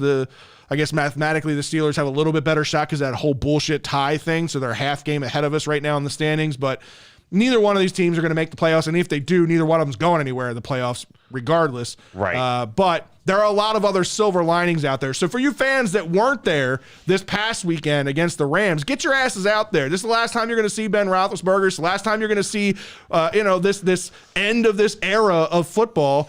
And again, there's a lot of cool stat lines and things going on. And you got the records going on. You have, the team that wins has the possibility to stay in the playoff hunt, right? Hollywood's 19 yards away from 1,000. That's another stat line in this game. The last receiver that we had that had over 1,000 yards that was a drafted wide receiver by the Ravens was Torrey Smith, and that was in 2013. What did we talk about? What did we talk about before, though, that this could be the first year we have 2,000-yard receivers, right? Yeah. Like 2 guys that go for 100,000 yards. That was one of my receiving. predictions at the beginning of the year was that we would have 2,000-yard receivers, and we're close. You're 19 yards away from that happening. Yeah. And we've seen them go after records in the past. I guarantee you they're going to get Hollywood the ball for 19 yards in some way, shape, or form in this game. Right. Period. Right. Do you want to get into the actual predictions? Or you want let's get into our predictions, man. Let's do our predictions first. All right, so predictions starting with the Saturday game. So we have 2 Saturday games. We have a Saturday day game, 4:30 on ESPN. You got the Chiefs, who are 11-5, going into Denver, taking on the Broncos in that cold weather, 7-9. Fred, who do you got winning this game? I don't even think this was close. I think the Chiefs are the best. Even though record-wise they're not, I think they're the best team in the AFC right now. They're playing hot. All the worries that we had, not worries, but the concerns that we had that maybe people had figured them out and Patrick Mahomes was struggling early on in the year. Well, all that shit's gone. All that shit's been corrected. Travis Kelce, still doing big things. I think Chiefs win this one pretty handedly, 33-20. All right, I'm right there along the same lines with you. I think the Chiefs have shown struggles at times. I think with the Broncos, they've shown flashes. They'll be able to put up a few points. I just don't think it's going to be a ton. I've got them winning. The Chiefs winning this game 28-15. I think this is a game that they get in there, they show that they've handled the game, and then they step back off the gas. James, what do you got, man? I have the Chiefs getting back. Not even a close game. High-scoring game, 41-34. All right, what's Drew got it over there? Ask Drew. What's he Drew's got 24-10 Chiefs. Okay. All right. Ryan, what do you got, man? I got the Chiefs win. It's a clean sweep here, 35-17. All right, so we're all on board with the Chiefs. That takes us to the Saturday night game, 8:15 on ESPN. The Cowboys at 11-5 going into Philadelphia to take on the 9-7 Eagles. A lot of playoff implications here for the Cowboys. They've already got it locked up, but where their seating is, potential buys, all that stuff. We also There is no bye. Are they out of the bye Yeah. then? Okay, all Yeah, right. so Ready- they don't ready have got to that. buy, Oh, but right, you have that's right. you have the So you Eagles won. playing for a shot to get in as well. Yeah. right. So for me, I'll start us off with this one. I look at this game. I think the Cowboys need to rebound and get some momentum going into the That playoffs. passing offense has got to get better. It's got to get better. You have to really hit the guys that you have that have been doing well and got you there all season. It just hasn't been happening. So for me, I look at this game. I think the Cowboys can pull it out, but it's going to be by one score, 30-23 Cowboys. Ryan, what do you have in this game? I also have the Cowboys 20-17. I just think that they've kind of put it together, and that Jalen Hurts isn't going to be enough to overcome it. Jalen Hurts is even lucky to be out there right now after the Gook says- shit show in Washington. Gook says Eagles already got a spot. Locked up? I didn't think they had a don't spot think so. locked up. They don't have locked up. I was going to say, I don't think it was locked up yet. Go ahead, James. What do you got? This week coming up, they're going to be the Cowboys, not the Cowgirls, because they're playing their division opponent, and they'll show up just like they did with Washington when Washington came in there. So this is going to be a good Saturday night game. I have the Cowboys winning 27-21. Close game, though. All right. Phillies did clinch the playoff berth. Okay, I wasn't So 100% sure. I knew it was close. I thought that this game, that if they lost and somebody won, they were out. But I guess Yeah, not. I think they clinched Okay. the playoff berth. It's just a matter of Where? yeah, Okay. Where they go. where they're playing. All right, so Sit everyone. it looks like Drew's got the Eagles winning this in 23-20, and I'm actually going to go with Drew in this one. I think I haven't been happy with the passing game with Dallas. It has not looked good. I obviously have Dak Prescott in my fantasy league, and it has not worked out well for me. But Worked out okay. I mean, it worked you out beat me okay. this week. Worked out okay because your Cowboys- team was sucked. Cowboys It's defense true. didn't I help me win doubled this you. week. What's that? Cowboys defense didn't help me win this week. No, they did 2 weeks Well, ago. we might as though. well go to Ryan on this one then. Everyone, guys, since it's Ryan's time to present the winning money to Birdland BS Dynasty League. Here's Fred's $100 for beating me in the Yay! third place round. That Beating makes me you? fourth place, which is terrible. And this is Scott's $900 for first place because he dominated everyone. Congratulations on winning your Dynasty League. Congrats, I'll see y'all Scott. next year. I'll see y'all Congrats, next man. year. That's that was cool, but yeah, Give me that money now. Let me not lose that. I'll give Fred this. I think- I don't know where your money went. It got yeah, lost. it's a couple of them in there. I think Jalen Hurts and this Eagles offense does enough to win this game. It's just a division rival game. These teams equally hate each other. It's always a shit show though when it's the NFC East.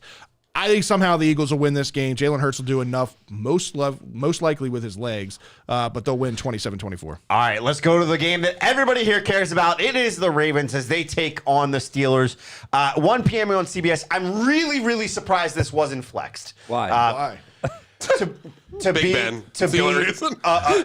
well, it's playoff implications for both teams. Only at 1 o'clock. Only in Pittsburgh and Baltimore they care. Yeah. There's other 32 states. You should have played it on Saturday. That way we didn't know if we were already eliminated. Yeah, there you go. I'll be home before midnight, so I'm happy this game to get flexed. All right. Well, I think like flexing to 4 o'clock was what I was thinking. But so Still you got be the home at midnight. Steelers 7-7 or 7-8-1 now, or 8-7-1 now. I'm sorry, against the Ravens who are 8-8. Shooting for that 9-8 to end the season and end the Steelers season, because if they beat the Steelers are officially out of the hunt as well. So there's a lot of pride. Even if we can't make it, we want to get them out of it as well. Right. So the Ravens, where do you got them taking this game? Where do you want to start with you, or do you want to go to the couch first? No, I'll start. Okay. I think this will be a classic Steelers-Ravens matchup. It'll come down to the final possession. As much as I want to, say, there'll be the magic in the air and Roethlisberger will figure out a way to beat the Ravens and it'll be the end storybook for him. Fuck Roethlisberger at this point. I want the Ravens to win this game regardless of playoff implications. I want to send him out of Baltimore with his tail between his legs. I think the Ravens will figure out a way to get it done. I don't know who the fuck's going to be quarterbacking at this point. It could be Josh Johnson at this point. I don't know. But I think the Ravens will win 23-22. It'll be a 1-point game, just like every Ravens-Steelers game is. All right. I'm right there with you. This is going to be a damn close game for all the same reasons. I think I think Big Ben in his last final shot doesn't do what he was hoping to do, which is he wants to go out. He said it in Pittsburgh. He said he wants to do the same thing in Baltimore. Right. He wanted to go out with that last minute drive. I think he ends his career on a failure. And how fitting would that be to end his career on a failure in Baltimore with the fans in his ear, which is why the fans need to show out for this game. Right. You cannot let a bunch of those yellow towels go for this game. There are people predicting it's going to be 60-40 in favor, fans-wise, in favor of the Steelers. That's great for a DC game. But yeah, I don't want to see that. I want to see them do that. So with that, I'll go Ravens 24-23. Ryan, what do you got here? Joe Carlozo in the chat room's got the Ravens winning 28-20. David Missler's got the Ravens 21-20.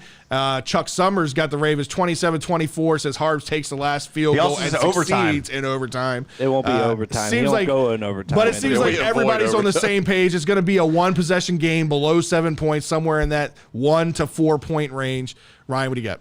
And then I'm the one that's wrong, because I was wrong last time we played the Steelers. I think it's going to be 27-13. I don't think it's going to be as close. I was wrong as hell the last time I tried 27-13 who? The Ravens. Okay. I think that Big Ben's going to try to do too much because it is his last game. He don't have enough, and the only person he can throw the ball to is Deontay Johnson. He had like 46 pass attempts last night and had like 110 yards. Yeah, that's insane. And then Deontay Johnson had cost some people some fantasy relevance because he got up to 15 fantasy points, and then he got a fumble and never scored again. So there was a bunch of people online that were pissed off because they had won their game and then lost it and never got any more points for a whole quarter. Kamal's right there with you. 30-17 Ravens, very close to your score. James, what do you got? All right, we started the year, as I was correct, with a Ravens loss. We're going to end the season with another Ravens loss. The Ravens right now are that deer when you go hunting and you shoot it and you got to go track it down to go find your fucking meat because he's just bleeding out. That's what the Ravens are. No, that's just them climbing the draft boards. We got to look at this positively. No, they're going to be like 15 or 16 right now. Right now they're 16th. So this is what the Ravens are. They're just fucking the Ravens get you guys every week. We could possibly win, and this. We have no fucking players, dude. We're playing with high school fucking players. You're pissing Fred off. Fred is like really angry on the couch right now. I watch what you say. But everyone's like, "Oh, Big Ben's last game." I'm gonna let you know there's gonna be more Steelers fans than Ravens fans at this game. The money for these tickets are outrageous. That Steelers fans say they want to see Big Ben because this could possibly be the last game. Period. Because. Of who's got to get in and all that. So there's going to be a lot of fucking Steelers fans. And like I said, it's going to be a close game. I had it as a joke, 16-15.5, just to be fucking silly. But the Ravens are not going to. When it's 16-14, he wants to second half point. It's going to be an ugly game. Yeah. Trust me, it's going to be an ugly game. I hope he loses that pick to click on that half point. But the Steelers are going to win this game 16-15. It's. All right. Well, Drew's got the Ravens winning this one 20-18. I'm not negative. Yeah, everybody's calling you negative. I am not negative. I'm a realistic. He's been pretty big. All right, well, hold on a second. So you guys weren't here last week. Mm-hmm. In the after hours, if you guys didn't watch the after hours exploded. I thought I was going to have to clean up a murder down here. That M stands for murder. Drew was going to be calling Bowers, Hassan, and Herndon because I thought he was going to murder James over there. Right. Because James made some comments. He made them in our chat as well about there's a quarterback controversy. Do you still believe that this week after seeing Tyler Huntley? You're not paying... Oh, God. You're not paying Lamar right now. They're going to wait to the 5th year. He hopes he... Round one. He hopes he has a great year. Like, Lamar's betting all his... Joe Flacco. Everything in his betting on himself. Power to do well next year. He is not a franchise quarterback. He's an amazing fucking player that says, hey, let's go to the game and see what he can wow each other this week. But he's not like an Aaron Rodgers saying, I'm dropping dimes. I'm not a Joe Burrow dropping dimes on motherfuckers. He's running around, showing us magic here and there and getting all you guys with the purple Kool-Aids from going empty cups to full cups at the end of the game. So if you love magic shows, you can go to Chuck E. Cheese too and see a rat come out and fucking serve pizzas to you guys. You think that Aaron Rodgers wouldn't be scrambling like crazy with this offensive line? Huh? You think that Aaron Rodgers, Joe Burrow, any of those guys wouldn't be scrambling like crazy like our quarterbacks? Every quarterback that's in there said the problem is the offensive line. That's irrelevant. You can't. How is that irrelevant? That's why he has to run. I mean, at this point, Joe Burrow might be better, but the rest of his points were bad. You cannot base anything that Lamar did good, anything Lamar did bad on this season alone. When he had his entire gambit of weapons and when he had his entire offensive line in his first full season as a starter, he was the league MVP. Right, cool. The Ravens were 14-2. And you guys drank so much Kool-Aid with Joe Flacco. It's not drinking Kool-Aid. With it's not drinking Kool-Aid. Nobody drank Kool-Aid with Joe Flacco. Joe Flacco was Average Joe. He had that nickname for a long time. He was Average Joe. Average Joe did enough to have his defense help carry him to success. Lamar single-handedly carried this team to an 8-3 record with fucking McDonald's workers out there playing football. Like, he had nobody out there, and the Ravens were 8-3. I'm glad. This is absolutely ridiculous of a conversation. I'm not even going to entertain it anymore. I'm done with it. And anybody that sits on that side of the fence with you belongs in a fucking loony bin. You're not going to win a Super Bowl. And it's all the people that have been in Ryan's hospital at the fucking VA loony bin with him. You're not That's where you guys belong. Padded rooms. It's ridiculous. No one has won with a quarterback like Lamar. God. You're not going to win a Super Bowl with him. He's going to cost you games by not making mistakes down the field. There's a lot more of him coming in the league right now, so somebody will. Man. Whether it's Lamar or not, somebody will win with that. No, this league will still be a passing league right now. It's not a running league. Okay. I can't wait till Moving it gets paid. on, Sunday night, 8:20 on NBC. We got the 9-7 Chargers going into Vegas, which Vegas apparently these Raiders just don't learn their lesson. Because there's another guy got arrested apparently for DUI and all this crazy is why shit. They did not want an NFL team in Vegas. Yeah. But you got an AFC West showdown here. 9-7 Chargers going into Vegas, take on the 9-7 surprising Raiders. They've kind of pulled it together here at the end of the year, considering all that bullshit. They started off the year good. Obviously, they beat us early on in the year. I'll let you start, Scott. How do you have this one going? I've got this being a game that the Chargers just go in it, and they have to dominate. They want to dominate. They need to dominate, and they're going to do it. I think the Raiders, there's too much. Every time there's an off-the-field issue with the Raiders, we see a struggle for a week or so. And then we see them, somehow pull out something miraculous. They pull out the last-minute kick against the Colts, make that happen, whatever. You have the off-the-field issue this week. It's going to affect them. It affects their secondary. It's going to be a problem, and you're going to see Justin Herbert exploit it in the secondary. I think it's a handed win, 31-17 in favor of the Chargers. I'll throw it over to you, Ryan. Who do you have winning this game? I have the Raiders winning this game, 27-20. Waller's coming back. He should have been back last week. Okay.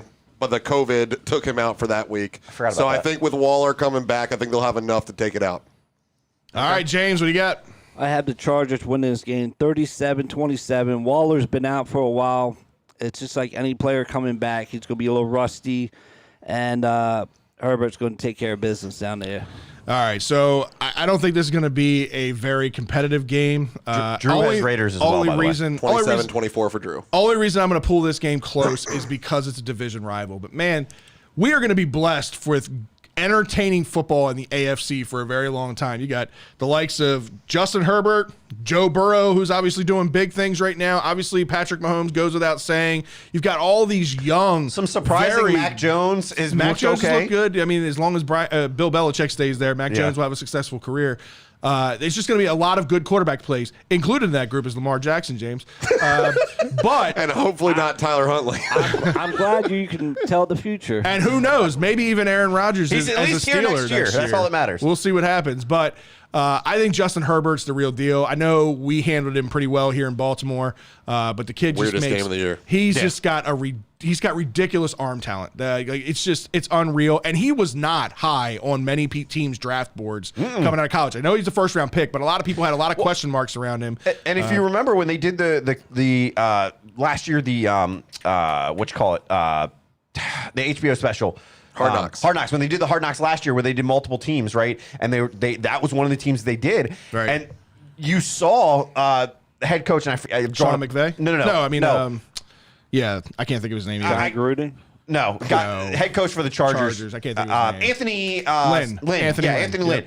Yep. When he was doing it, he was very critical of him. He wasn't even sure that this kid. He was like, this kid's got a lot of work to do. Yeah. Well, I tell you what, whatever he did between last year and this year, it's turning some heads. Yeah. So you can't ignore it. Yeah, I got the Chargers winning this game 38-30 in a high scoring game. I just think the Chargers, even being at 9-7, are going to be a dangerous team in the playoffs. I really do believe that. I think they can make a run with the offensive weapons that they have. Well, not to get off real quick, did you see the last NFL meme they put out for the Steelers? That's not very specific. Go ahead. About the next quarterback that could replace Big Ben is, and they show a picture of Watts. Deshaun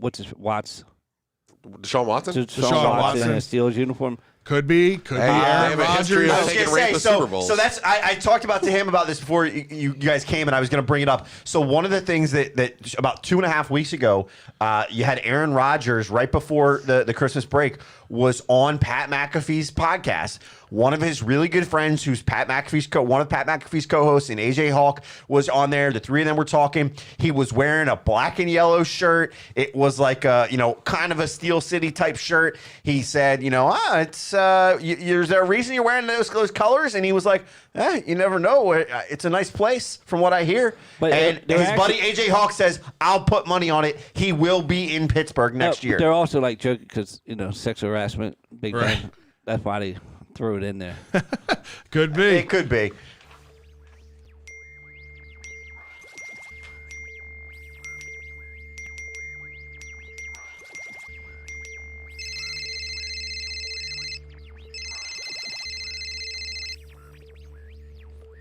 All right, Ryan, it's time for a social media shout out. I've been trying to engage as much as I can with the chat room, but who's been out there? Of what I've been saying. I know. I saw the chat room going to overload. 100 comments real fast.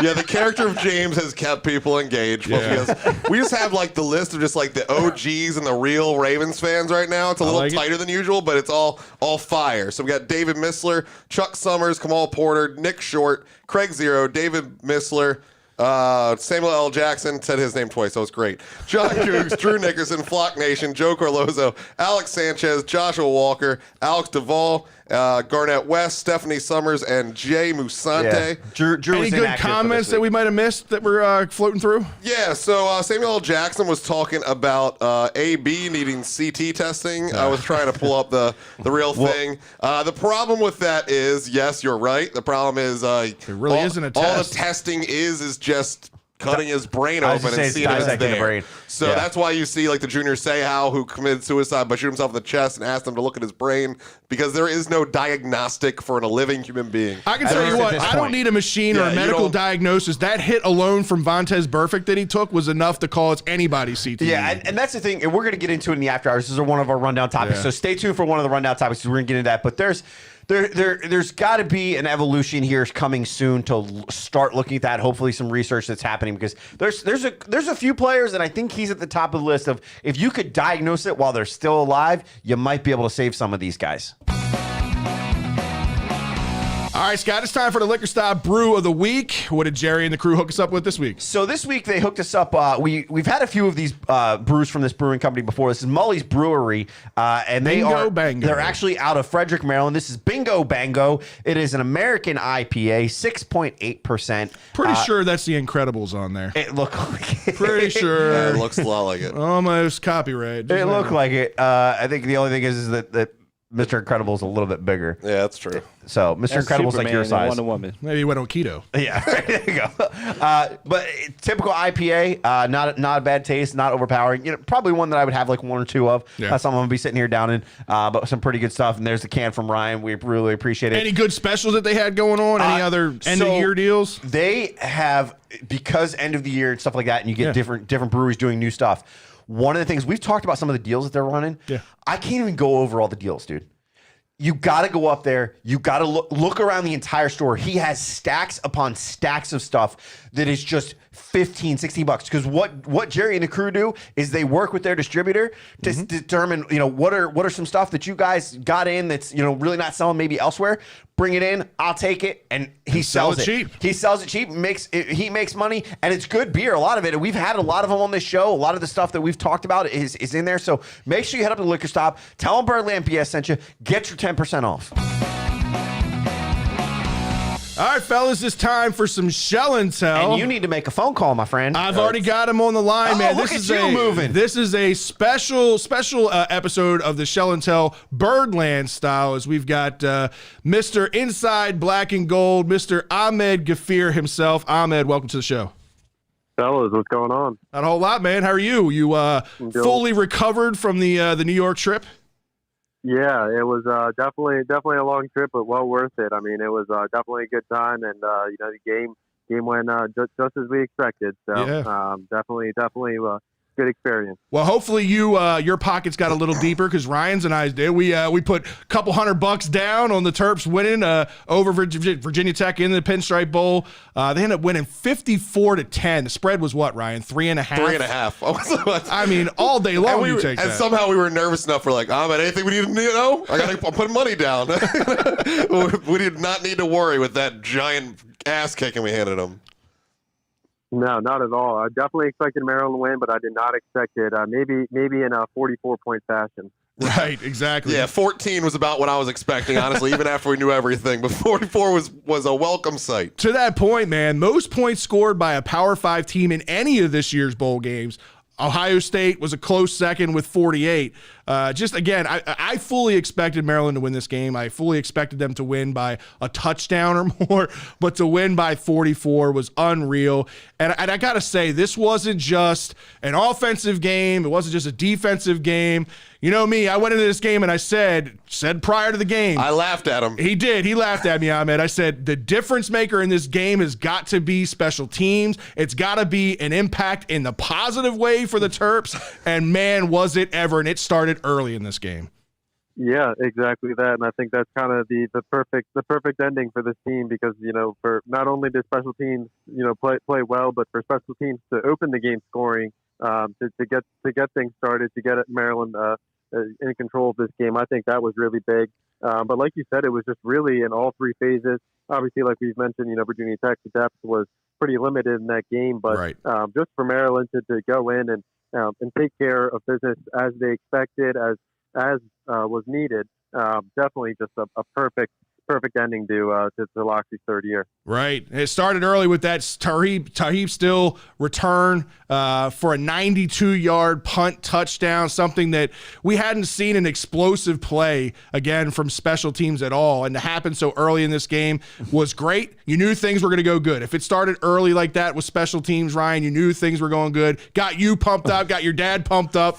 We were ready for it. Fred's over there going, I fucking told you. And then every time special teams would do something well, he would count it. He'd be like, that's 3, Ryan. That's 4, Ryan. And I'm like, and then I can't remember what they did. They messed up. I'm like, that's 1, Fred. Literally, I wasn't asking for anything miraculous. All I was asking for was the special teams. Don't mess it up. Don't mess it up. Play a clean game. So every time they made a clean play, I counted that as a point. I texted the two of you the second that return went back and said, they looked at the two of you and said, screw you, Shell and Tell.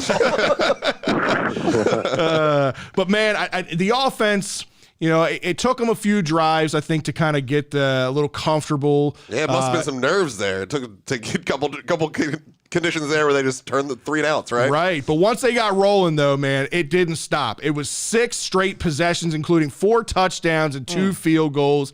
And to Loxley's point, and I wanted to get your comment on this, Ahmed, I was kind of surprised. I thought that this game was super important. We talked about just how important getting to a bowl game was. Like, that was priority number 1. But I thought the winning this game, again, especially against a team that's in the DMV area that recruits heavily against us, right? winning this game meant a lot to this program moving forward. But prior to the game, Loxley had said, like, listen, it's going to be on senior leadership to get us there, but you're also going to see a lot of younger guys, a lot of guys that hadn't had a whole lot of opportunities get chances in this game, which to me, being a pessimist a little bit at the time, I thought, shit, we're going to get some of these younger guys out there who are vulnerable to maybe making mistakes and, the game being a little too big for them. But let me tell you, everybody, young, old, didn't matter. Everybody played good in this game and had a major role. Yeah, and that's exactly it. I thought it was just, especially when you look at the running back room, I mean, you see Roman Hemby and Antoine Littleton picking up their first career touchdown. Right. Daryl Jones, which I don't even think I realized had not scored a touchdown in his 4 years going into that bowl game. But for a guy like him, obviously he's a veteran. But you saw Weston Wolf, C.J. Dupree was getting a lot more action as well. And then on the defensive side of the ball, he obviously had a guy like Chop, but to have a guy like Dante Trader playing a good amount, Bo Braid, so like you said, I agree. And I think the fact that they won this game, that they're able to secure their first winning season since 2014, their first bowl win since 2010. And I just think the total package of this season, the way it ended, and to get that win in that year 3, like we mentioned, this is really big because they needed that to be able to show that the plan that Loxley had in place is coming to fruition. Yeah, you mentioned Daryl Jones here, man. We can't go without talking about him being the offensive player of the game here for Shell and Tell. Absolutely dominant. 4 receptions, 111 yards with 2 touchdowns. At first, when you mentioned the giant 70-yard touchdown, and then followed it up with it was a 3rd and long that we were like, oh, not this again. Well, that 3rd and long went from converted to touchdown in a hurry as they left him open on that left flat there. So it was really a hell of a game to break out. Unfortunately, he has entered the transfer portal. That will be his last game as a Terp. Possibly catches on with another team, but it's really good to see him go out on a high note. Yeah, just really happy. And then a guy like Brian Cobbs, obviously, he's another that entered the transfer portal, but had a really impressive one-handed catch on the left-hand sideline. So, like you said, it's just a really, really great ending especially for a senior class that's been through hell and back during their tenure. Right. Now, you mentioned the senior class. Tayon Fleet Davis has been the bell cow for this backfield pretty much all year. He had a good game in this game, 8 rushes, 57 yards. Didn't have a ton of opportunity, but he maximized the opportunities that he got. But you mentioned it, man. These freshman rookies, these freshman running back that came out in this game, Antoine Littleton, like you said, 7 rushes, 45 yards, a touchdown. Roman Hemby, Middle River's finest, 5 rushes, 26 yards, and a touchdown. Colby McDonald, who we saw get some work late on in the year, 4 rushes, 36 yards, 1 touchdown. This gives me a lot of hope for this running back core and what it looks like for the future, because there were a lot of question marks as to what this was going to be. We saw Isaiah Jacobs leave and enter the transfer portal. We saw the other big guy, Penny Boone. Yeah, Antoine Littleton in this game, to me, was everything that Penny Boone should be. He was that big back, the guy that's going to take 2 or 3 guys to bring him down. He is a load coming through the middle at like 280 pounds. Yeah, 45 yards is a surprise to me. I thought he would have had more than that. He seemed to be all over the field. It was so exciting cheering for Antoine Littleton. The thing with this, he'd get hit at the 2, after a 2-yard gain, but then he'd drag him for another 5 or 6 yards easily every time. It was like 8-yard gain every time he touched the ball.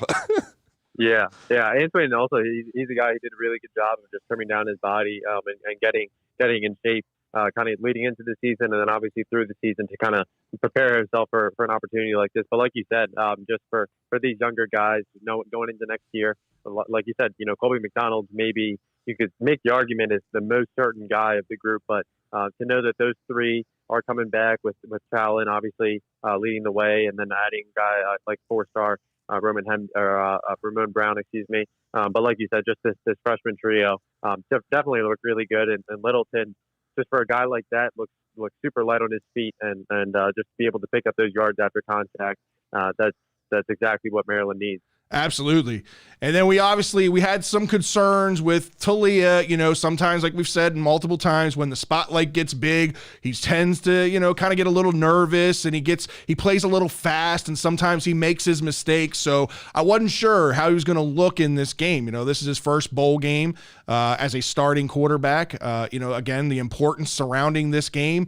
But I tell you, he had a hell of a game in this game. He's 20 of 24, 265 yards through the air, 2 touchdowns, no picks. He also had 4 carries for 42 yards. He ended up being the bowl game MVP. What did you see from Leah, and what do you like moving forward with him? Yeah, I mean, he just looks so confident, and I think just kind of the biggest thing is, I'll always go back to that Iowa game is kind of afterwards, I made a point to say, he needs to prove that game is an outlier rather than the new trend. And I think, obviously, I think Ohio State, he had, some struggles, and Michigan, he had some struggles, but I do think that Talia did prove that Iowa game was an outlier in his season performance when you look at the total picture now. Like you said, 20 of 24, 265 yards, 2 touchdowns. Just looks super confident in that post route that he hit to Raheem Jarrett. Yeah. Just the connection that they have. I mean, you can tell that he has really good chemistry with his receiver. So no doubt in my mind that he'll remain confident, and he'll put in the offseason work to get his guys and the chemistry down going into the next year's wide receiver room. But I think you can continue to see just the steps that he's taking, and now he holds the single season record in completion, passing yards, and he tied Scott Milanovic for the single season touchdown record. So unreal. I mean, that's overlooking the fact that we had a quarterback that started every single game in one season. So I think Talia has filled a much needed void in College Park. There's a certain somebody to my left here that wanted to sit Lee after his first start a couple years ago. He has evolved. I'll give him that. Those first few, it wasn't pretty. Nobody can deny that. Those interceptions were jump balls. Those were not bad throws. They were bad throws. It is what it is. He has had some bad games over the years. He did blow up after in that Iowa game. That was the worst. He quarter. lost his boy. That was the worst quarter I've ever seen anyone play. But he has been very good throughout the whole year. I do think, like Fred said, that Demas injury, he was so far in his head thinking about that and forgetting about the football game, which in that moment it did feel bigger than football. Like we were mourning Demas's NFL career. Literally mourning it in the middle of the game. Mind you, it's Friday Night Lights. They need to get rid of that shit at Terps at Maryland Stadium. Maryland's like the reason it came to the Big Ten. We're like, yeah, we'll play whatever you guys want us to. Put us on primetime. Not Friday nights. Not for us. All right, let's switch over to the defensive side of the ball. A couple of guys that have been our guys, ever since they got here. Nick Cross. You can't not talk about him in this game. Was an absolute force when he was on the field, because there were a lot of times Ryan's like, what the fuck's going on with Nick Cross? He's not on the field. They got Bo Braid out there. That was the one player that Locks was sitting a little too much for my liking. And I'm like, that is your last resort. What are we doing? Now, this was, mind you, first half when it was still a game. Right. By the end of that third quarter, I didn't care where Cross was at. He could be wherever he wanted to be. But in that second quarter, I'm sitting there going, why in the world? And I didn't know that. I thought of that 70-yard bomb they connected on. He wasn't on the field. Ended up, they just were playing him in the box that possession. I was like, that's a strange place for him to be in that moment. Right. But so he was definitely the only person I was calling for constantly. Yeah, I think for me, the good thing was we got to see a chance of the future. Bill Braid is going to be the safety of the future once Nick Cross moves on, whenever what it'll be. We'll talk about that here in a little bit. Hopefully. We'll talk about it. But man, on the field, like I said, in the opportunities that he obviously had the huge hit for a sack that led to the fumble and recovery by Greg Rose for a touchdown. What's your take on Nick Cross, not just in this game, man, but as his overall prospect for the NFL? Do you think this guy is going to end up leaving, or do you think he stays? Yeah, I mean, I think he's kind of proven a lot, and like you said, been able to play in the box a little bit and kind of pretty much paid dividends on that sack that ended up leading to a fumble, the Greg Rose touchdown. I definitely think that there's I would say, more realistic chance that he stays. Maybe that window opens up a little bit. I think the ultimate decision ends up being NFL. But we'll see. I'd say definitely him and Jacorian Bennett are the two biggest names right now up in the air. Right. But Nick Cross, like you said, I mean, I think a guy like him, if he leaves, he will measure. He'll test out very well at the combine and likely improve his stock even more. But so I do think that side, that aspect of the potential for him to jump on board is known from Nick's side. So I do think that there is a realistic chance that we've seen the last of him as a Maryland Terrapin. But like you said, if that's his last game, then he definitely left it all out there. Only finished with 3 tackles, but just a guy that he's made strides, and the athleticism was always there through his 3 years. But just the IQ and even off the field as a leader for this locker room has definitely been a vital piece on the defensive side. Yeah, that play was amazing, man. If you follow us on @ShellandTellPod, you already know this, but we do play of the game every week. We do offense and defensive player. I couldn't decide on the play of the game this week. They were both too good, so I gave it to both Tareem Still's punt return and Nick Cross's strip sack fumble with Greg Rose containing for the touchdown. I approve on that one. I said, why not? Why decide appetizer and dessert? The game's so sweet. So I think that they both were very deserving. They were both unbelievable plays. I had already turned to Fred, I think it was the middle of the third quarter, and said, all we need now is a defensive score. So when that was the final score of the game, we celebrated like no other. Even though the game was completely in hand and it was over, it felt like the complete package, like we had seen the Maryland masterpiece put in front of us. Absolutely. And another guy that we can't go without mentioning, guy that you've been very high on since before he was ever even a Terp. Obviously, Ruben Hippolyte had a huge impact. Another guy that has shown strides and growth. One of the things that I was a little critical on Ruben is you see the tackle production drop from when Chance Campbell was here to Ruben as his replacement. You weren't seeing those double-digit tackles week in and week out. Watch that Ole Miss game. Chance had the very first tackle of the game, and my whole heart was like, man, I miss Chance. Yeah. I love Ruben. He's going to be great, and he was the defensive player of the game with 12 tackles this time. Only 4 solo, but man, he was all over the field. Sideline to sideline, complete rocket ship, which is what we said he had. He had the speed. Even when we back in the day, we talked to Ellis. He said the kid's got all the athletic skill in the world. He just needs to get the head right, know where he's running before he runs there, instead of just taking off. And he's getting to that point. I think that those weeks of practice really helped. What's your take on Ruben, Abin? Yeah, I mean, like you guys said, I agree, and I think kind of with him moving to that full-time starter role this year, and just with the will linebacker spot, kind of going through some injury depth concerns through the season. I think Ruben definitely had to shoulder a little bit more of the load, and for him to kind of come out, like you said, he was all over the field. I did think it was pretty interesting that he didn't end up starting. I believe it was TJ Kautai that ended up drawing that first snap, but ever since that second series, Hippolyte played a lot, pretty much, I think, consistently throughout every series. But again, just a guy that next year, he's going to be that captain of the defense, kind of that leader on and off the field. So he's been a guy that's been as advertised with his work ethic. And I think where Maryland fans are starting to see the production side of it a little bit more. And I think next year, he'll have a chance to declare after next year. And I think that's kind of in the back of his mind. So with a chance to put the bow on a strong season, I think he'll definitely continue to take strides going into spring and then fall.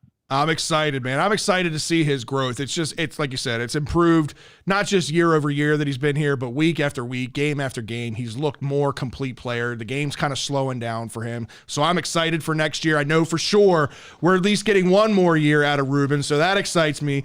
But we got to talk about it, man. We've mentioned a few of these names. The next phase for the Terps is basically roster overhaul.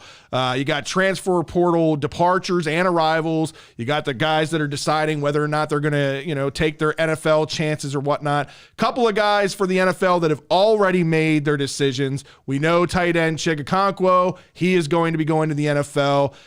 One of our favorites, one of my favorites, Sam O announced earlier yesterday, the former JUCO to Maryland to now NFL prospect.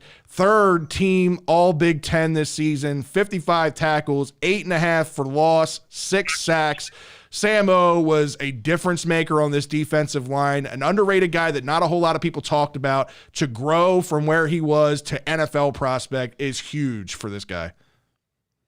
Yeah, I mean, I think it's definitely big. And, Sam O, he was one of 2 players, him and Townsley Davis, that exhausted their eligibility. But when you look at Sam O and just the prospect that he was coming into Maryland versus the prospect that he leaving Maryland, definitely a picture-perfect development plan for the Maryland staff to be able to pitch to other potential impact guys, and then to have Sam O just completely elevate his draft stock to where he most likely a day 3 selection now, possibly day 2.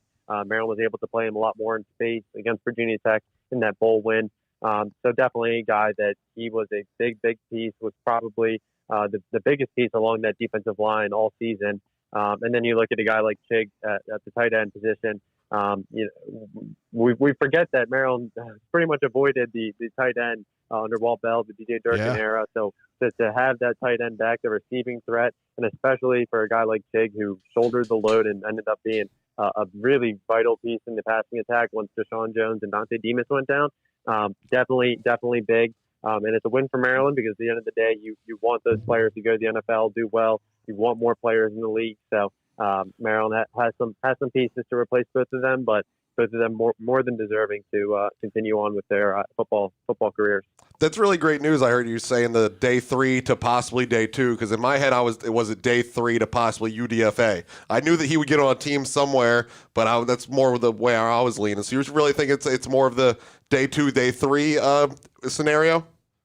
I would say definitely, like, day 3 is definitely a safe bet, but I mean, I think he's a guy that could impress a little bit more, maybe solidify his draft stock, if not move up a little bit more once he tests and things like that. That's great.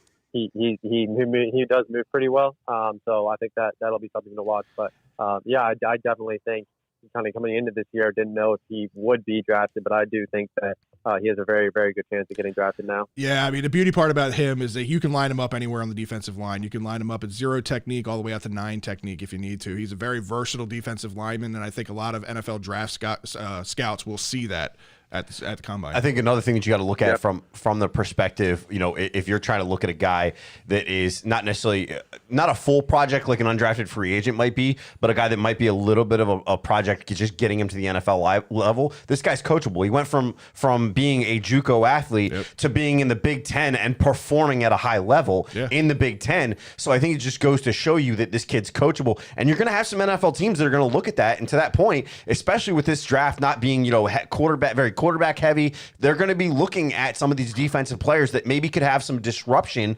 on some of these mobile quarterbacks, and this guy might be one of those guys. Absolutely. It's a great point. All right, so we got to look at the guys that are sadly leaving, but, we always knew that this was a possibility with a lot of these guys, and this is just part of the prospects. When you have better talent coming in, you got limitations on scholarships. It's just part of the process.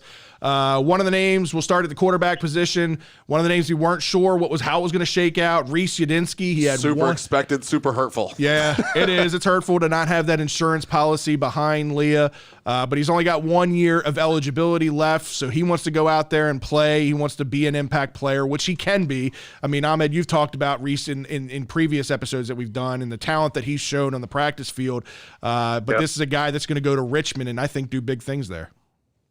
Yeah, he'll reunite with former VMI offensive coordinator Billy Kosh, where obviously Udinsky played with Kosh at VMI before enrolling at Maryland. So I definitely think he'll be able to go in, proclaim that starting job. And, he was a guy that came into Maryland with an NFL draft grade. So I think he's the guy that will be able to,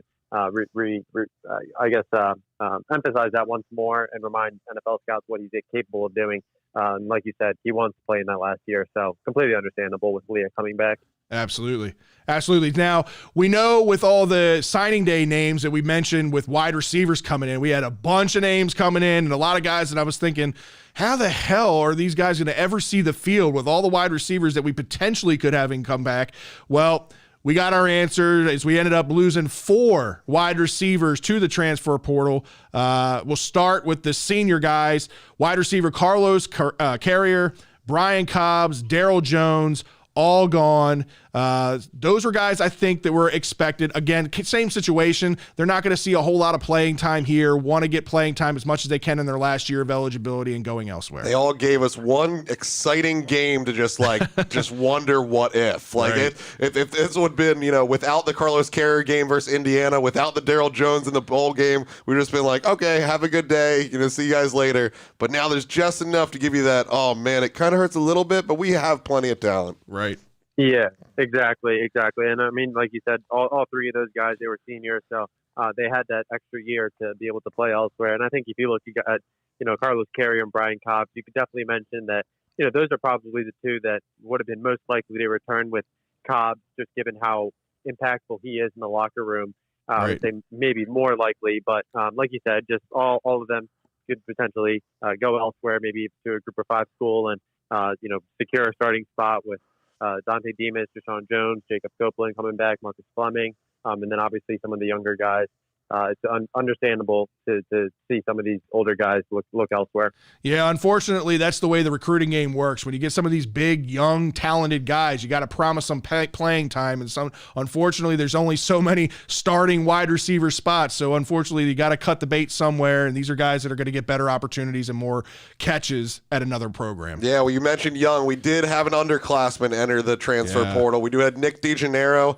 This one's it's hurtful for us just because we just had so much hope. He didn't get to show anything. He had the injury most of this year. But we just really saw just like this grit and like toughness and just kind of wanted to see what this guy could do. Never really was given a chance. Nick DeGennaro enters the transfer portal. Again, maybe it was just too crowded. Yeah, he missed a good amount of time this season, was pretty much unavailable because he had I believe it was either a broken hand or broken finger, but he had a club on. I remember even going to a couple practices midway through conference play, and he's out there with a club on trying to catch balls, run routes, things like that. And I even mentioned it to someone, how the hell are you a wide receiver with a club trying to catch it?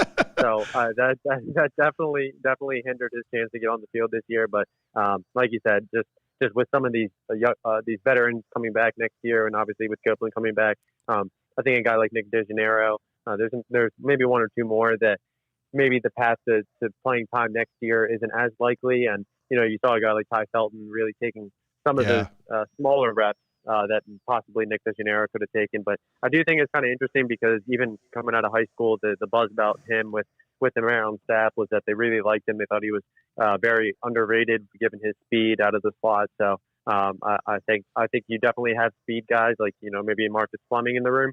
But he'll be able to find a spot where he can definitely shine. Absolutely. It's like you said, hurtful. He's got 4 years eligibility, so he'll sign on somewhere and he'll end up being an impact player wherever he goes. He's got a lot of grit, got a lot of determination. The work ethic behind him is unquestioned. So I think he'll be successful.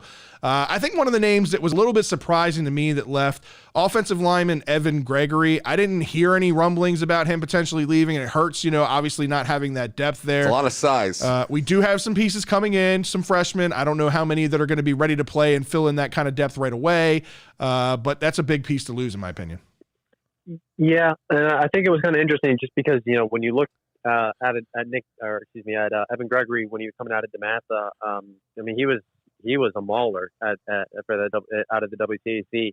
So you definitely expected him to come in and maybe after a season or two, definitely expecting to get into the 2 deep. And coming into this year, I thought he kind of had that opportunity to be similar to an Ellis McKinney, where he's that swing guy where he could fill in for a guard if there's an injury, or fill in at center in a pinch.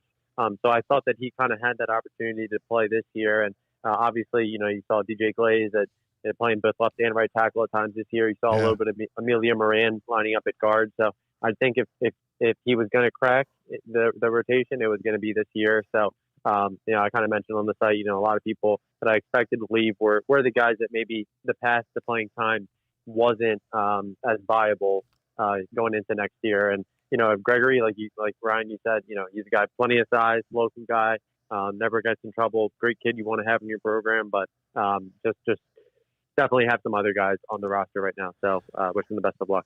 Yeah, a couple guys that we knew were on their way out. Just want to recap because we did get an update over the last couple of days as to where they're going.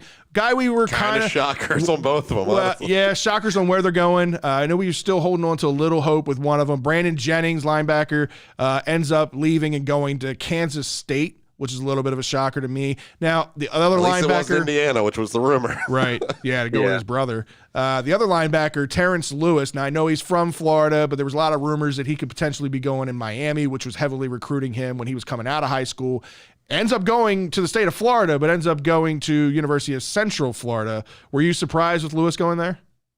I was surprised. I didn't think that he was going to go to a big time program, honestly. So I think that a guy like Terrence Lewis just has to find the right atmosphere, the right mentality, and things need to click, and then it'll work. So I think a fresh start is definitely was something I was expecting, but not sure I was expecting UCF. So we'll definitely have an eye on where he lines up and ends up in the 2 deep going into next year. Okay. Well, with the departures, there are arrivals, right? The transfer portal isn't just an out, it's also an in. We can add guys through this process. Obviously we talked about the class that's coming in of incoming freshmen, but we have gotten a couple of names that we've talked a little bit about on the show, but just to recap, we are getting linebacker Vendarius Cowan from West Virginia. This was a former top 100 and top 5 linebacker recruit. He had originally signed with Alabama. He had ties with Loxley then, was a local guy. Played a lot outside, though, when he went to West Virginia. He's more of an inside guy from what I've heard, though, right? Is that right, Ahmed? Yeah, definitely projects as more of an inside guy. Usually, probably a Mike linebacker for Maryland. Okay. But yeah, he fits in that inside spot. And he mentioned, we did an interview with him, and he mentioned just that the role that he had at West Virginia just didn't fit him best. So getting out and after a lot of the defensive coaches left, just finding a spot where he fits into that defensive scheme mattered most. So a lot of familiarity there. Maryland needs inside linebackers, so just kind of a perfect match. Then we got wide receiver Jacob Copeland, also came from Florida University. He was their leading receiver this year, so nothing doesn't hurt there to add to that loaded receiver core we should be bringing back. Not at all. That's a pretty big piece. He left Florida because of lack of consistent targets. So I think it'll be kind of interesting to watch next year. Not sure how many games Demas ends up playing as he comes back from injury, but have a guy like Deshaun Jones. So I do think that'll be interesting to watch. But not to mention Rakim Jarrett. He has the talent to definitely elevate the room. That's for sure. Yeah, I'm excited for the wide receiver core. And I'll be honest with you, from what I saw from Dante Demas on the sideline in the Pinstripe Bowl, I didn't see any crutches. I didn't see any braces. So I don't know. I'm kind of hopeful. I think Dante Demas comes back sooner than expected, but we'll see. I mean, I'm not putting my chickens before they hatch, but we'll see what happens with him. Getting a piece like Copeland to be able to come in and make an impact right away, I think is big for this wide receiver core. But those are the only 2 officially that have come in. Any names that Locks & Co. are keeping an eye on that might excite some Terp fans? Yeah, right now I think obviously Caleb Williams he entered the transfer portal on Monday. You went there, I didn't. I was gonna wait and see if you did. I was just setting the stage, but yeah, I mean he definitely. I think the expectation was the transfer portal is going to ramp up next week, but I think with Caleb Williams entering yesterday, I think you're going to start seeing some domino effects. Mario Williams is a guy that transferred out of Oklahoma, and Oklahoma already added Dylan Gabriel, who's a quarterback there, so there could potentially be some domino impact coming out of Norman. Wide receiver Jalil Farouk is going to be the biggest name. Yeah. Not sure that I see Aaron Parks, Anton Harrison. Both of them are tackles for the Sooners. I'm not sure I see them entering the transfer portal. I posted a couple of defensive names for Inside the Black and Gold subscribers to watch on the defensive side of the ball, and then cornerback and quarterback are going to be the 2 biggest needs. And quarterback, I don't really see too many concrete developments as of now that could very much change. Expect it to change possibly by the end of the week, if not by early next week. But right now, the standing pat, there's not a huge need and feeling that they need to rush and secure portal commitments right now. So just scouring the market, definitely some pre-existing relationships that Maryland's just, going back on, things like that.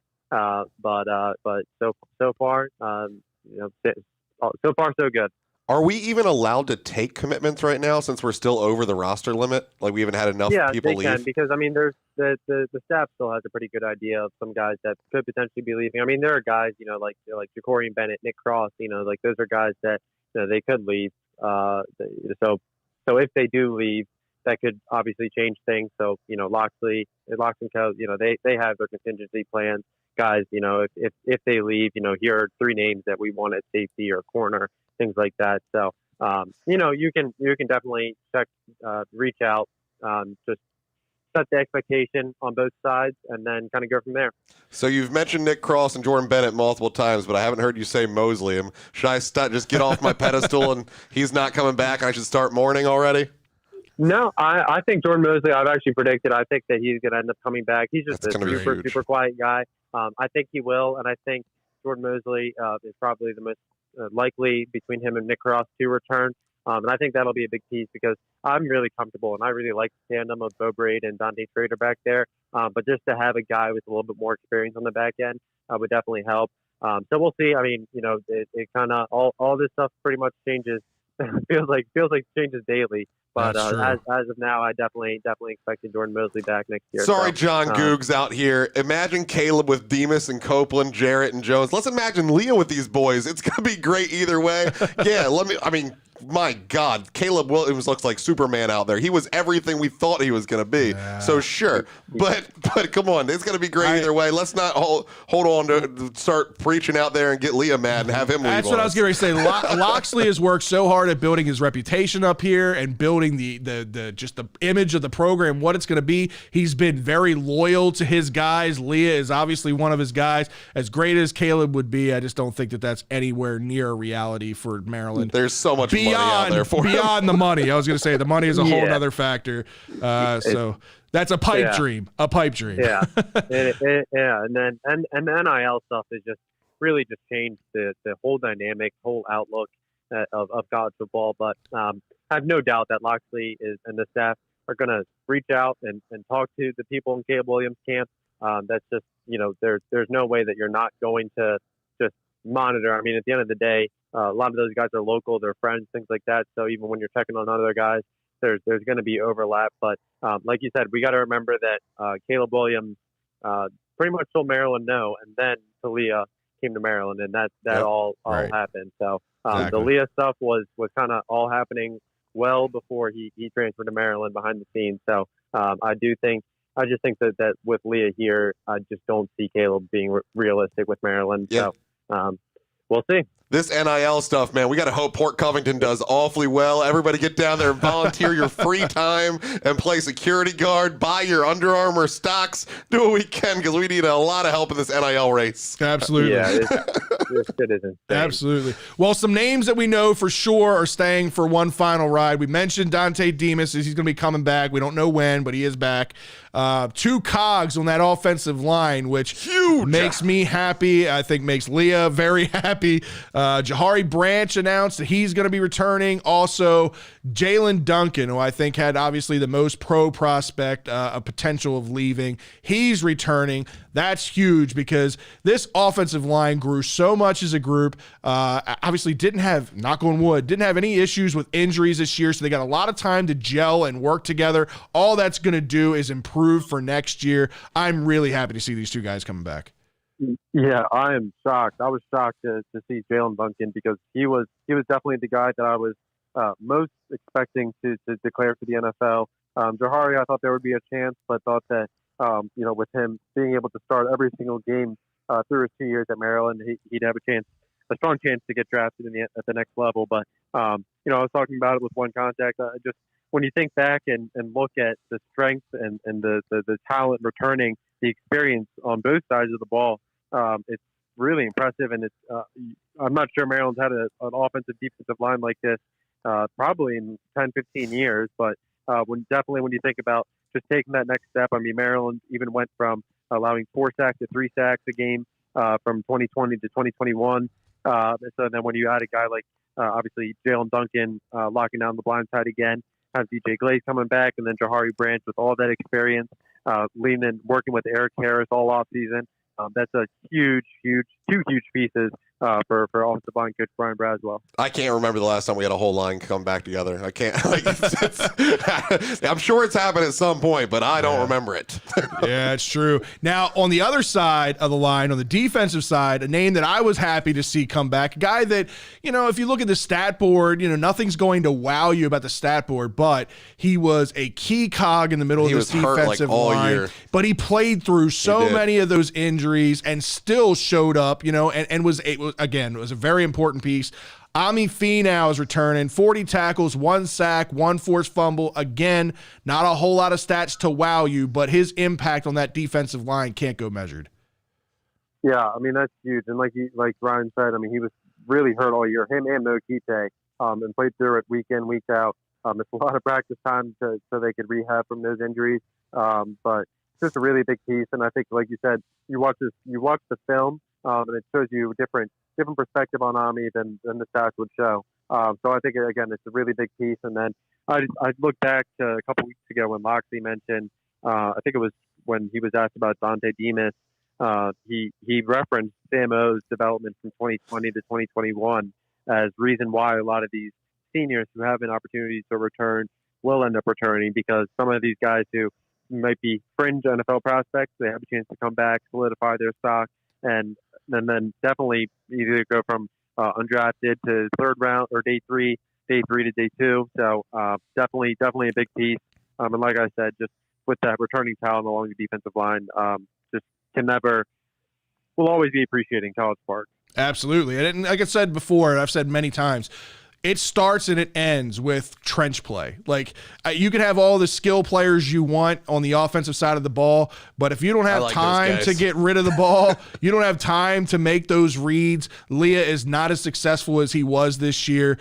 So again, having the continuity on the offensive line and defensive line is huge for this team. It's an exciting time to be a Terps fan, football squad fan. Maybe the tide is switching. Maybe we're a football school now, Ryan, We're and a not a football basketball school, school. Maybe that's actually happening. We'll see. I thought it was a hell of a bowl game, man. For being a 6-6 squad, that trophy was amazing looking. Yeah. The experience the players got to have looked absolutely mind-blowing. Yeah. With you look at the trophy up there above Scott's head. Right. It's unbelievable. Our experience was great. We went up to Caroline's on Broadway and saw Dave Attell. Can you think about a more New York thing to do than to see Dave Attell at the comedy club? We had an absolute blast up there, man. Yeah, I couldn't have asked for a better opportunity to go up to New York. It's right, it's a 3-hour drive up the road or bus ride up the road if you don't want to drive around there.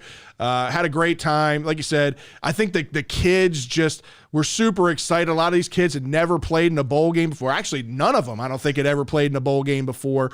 And that came across, in the game itself and their performance. But then after the game, the celebration, man, the excitement. I got a signature of those from kids. Anthony Pecorella, and he's shaking like a leaf. Ryan went into full fanboy mode to get the signature and everything. It was cool. He was man. the only guest we had that I had no signature from. So I grabbed it. Would have liked to see you down on the field. I didn't know if you ever even got a chance to get out of the press box. Did you get down on the field or what?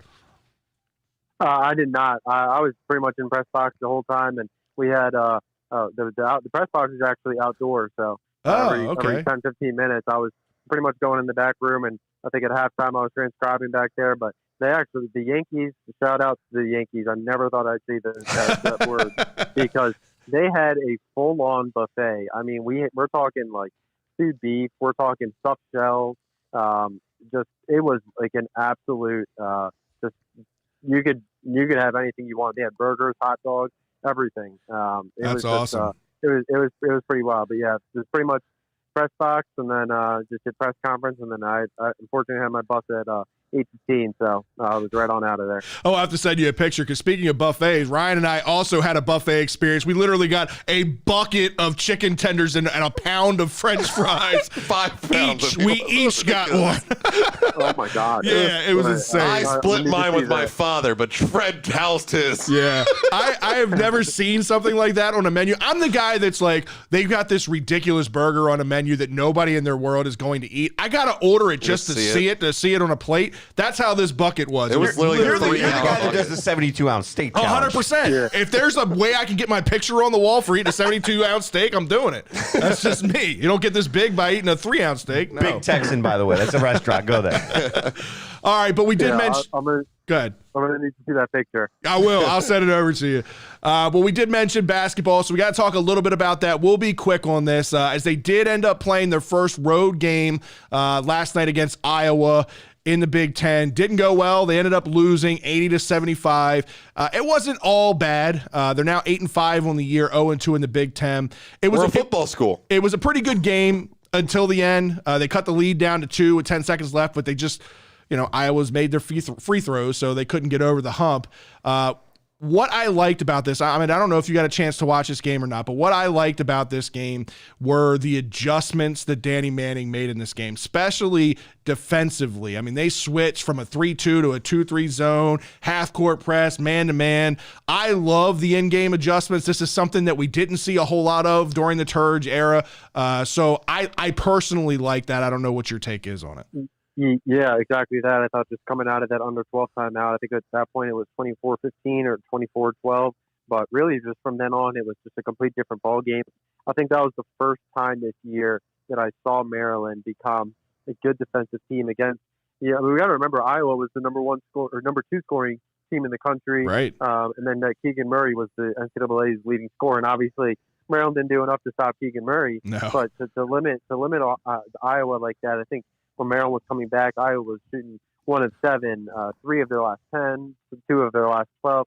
I mean, it was just there were definitely just consistent stretches throughout the game where Iowa's half-court offense was just out of rhythm. So I think just seeing that out of Maryland, obviously, and despite the losing effort, I thought that was the biggest point of optimism moving forward. Yeah, to your point, Keegan Murray, I mean, this is a guy that's given everybody fits. I mean, he's a high NBA draft prospect. I think he's a lottery pick. He's the real deal. I think he scored 35 and 8 in this game. I mean, he had a huge game. So, like I said, Terps, I don't know what to think of this year. I'm not holding on to tournament hopes or anything. I just want to see improvement from this squad. I want to see if they are going to end up keeping Danny Manning, that he can do the things that we want him to do. We want to see that he can make these types of adjustments. All the things that we kind of harped on Turgeon for not being able to do, he needs to be able to do those things. And in this game specifically, it looked good to me. James got a comment. Go ahead, James. Just real quick. Danny Manning is just a Band-Aid right now. I think he is. And the reason why he had his shot at Wake Forest and he didn't do anything down there. He's not going to do anything for the Terps. He's just a fill-in right now. I was a little disappointed that in this game they didn't go into the inside to the centers. What's his face? Mahab. He was 5 for 6, and just keep on feeding him. The turnovers were a problem, as John Goog said. He kept putting the ball down on below his waist. He's 7 foot tall. He ends up being 3 foot tall. Just catch the ball high and keep the ball above everybody. It's like you look like a child, but just put it away. He was putting some points in. You got to keep doing it, but he seems to be more coachable because there's no way they're not telling him this in every film study. Danny Manning's another big guy. He should be working with him. Yeah, I'm sure he is. What's your take on everything, Ahmed? Yeah, I mean, I think I kind of agree with you. I thought kind of coming into this year, I thought maybe Kudus was a little bit more athletic. I mean, he just looked very stiff at times, and I think he's kind of struggled through this first half of the year, really against these athletic big men, and that's why Julian Reese has been able to play so much. But these last 2 games, he's kind of been running into some foul trouble that's limited him a little bit. But I agree. But I did notice that I believe it was the last 6 field goals, or the last 3 field goals for Maryland, 6 points, did come in the paint, and I do think that Maryland did. Tried to emphasize those paint touches. I know that's been something that Danny Manning has kind of emphasized since he's taken over. Get to the paint, get to the free throw line. So I do think that Maryland started to do that a little bit better. But I've expected a little bit more out of Kudus than I've seen so far. But think he flashed a little bit, but you need a little bit more consistency inside. Right. Well, it doesn't get any easier. Thursday they go on the road, stay on the road. They go into Illinois, and we know the challenges that Illinois presents to this team. So we'll see what happens, man. Again, I just want to see improvement week in and week out, and let the chips kind of fall where they may at the end of the year. But before we let you go, I wanted to get your take on this, because we had talked about Jalen Sticks and his NBA career thus far, and the Suns kind of potentially giving up on him and not picking up his 3rd-year option and all that stuff. Well, he has been playing, I don't know if you've been paying attention, but in the NBA these last couple of games, he has been playing like a man possessed. Last 4 games, 16 points per game, 10.5 rebounds a game, 1.3 blocks per game. He is everything that he was here as a junior player when he was playing with Bruno. What's the change for Sticks? Is it just that it's clicking, you think?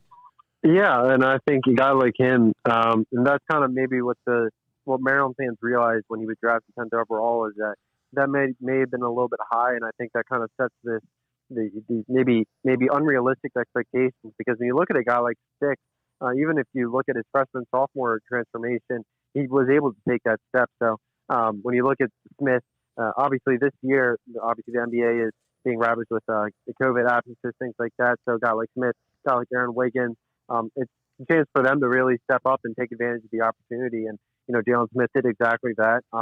Definitely rewatched the video maybe 100 times of him dunking on the Plumlee. Yeah. Will always always love some Duke anti-Duke content. Right. But yeah, I mean, I think Jalen, I think he's doing a good job of showcasing himself for next season. Obviously, the Suns have already made the decision. Now they can go back and decide to pick up that team option. I know there's a deadline. I don't know what that date is, but I do believe still have that opportunity to change their mind. But yeah, I mean, it's good for him. Obviously, in year 3, you want to see a guy like him take that next step. So Right. He's now a year or 2 away from getting that first contract. So we shall see. So, but definitely good to see out of Jalen. I'd really like to see not only that dunk, but also when the guy tried to posterize him and he put up that huge block right at the rim. I mean, both sides of the court doing that. Not to mention Aaron Wiggins also playing really well in the NBA. It's been a good month for Terps in the NBA for sure. It has, for sure. It has. Ahmed, man, appreciate you taking the time to join us here tonight on the Birdland BS show. It's a little different, but I think it worked out good, man. And we'll get together over the next couple of weeks and put together another podcast for sure. Absolutely. Appreciate you guys having me. Fun segment. So appreciate it. All right, man. We'll talk soon. I'll send you that picture here in a minute. All right. Sounds good. Y'all take care. All right, man. You too.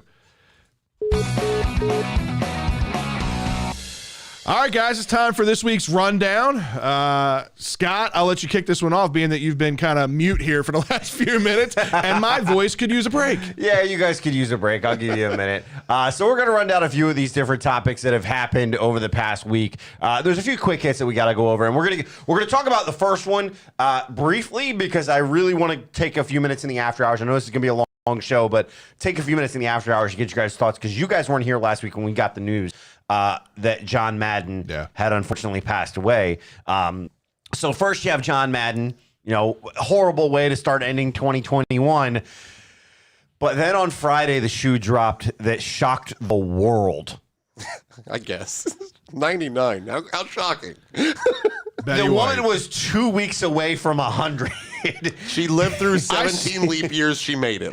Is my brain twisted or not? Like, I legit thought it was going to be like a hoax and she was going to pop up on fucking night or like everybody thought. in the middle of the stage when the ball roast. drops. There's fucking Betty White up there by the fucking ball. Like, I just Gotcha, fuckers. That's the kind of personality that she is. She was a true comedian. She's one of the true greats when it comes to comedy. Super witty, super funny, man. And she crosses so many generations, and everybody, I don't care how old or young you are, everybody knows who Betty White is. If you don't know St. Olaf, you don't know Betty. Right. That's the thing, is there's so many things that she's been known for, and there's been so much that's come out on TikTok. You watch the videos of Facebook and YouTube, all the videos of her and little things back and forth. I do have to give credit, and I don't know the guy. You guys have probably seen it, but if you haven't, I'll have to show it to you after the show. There's a guy that on TikTok, he did like this, he's talking to himself, but it's God and an angel. And he's like,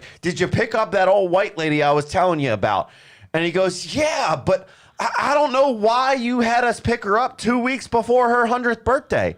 And God, quote unquote, goes back and goes, 100th birthday? The queen was 95.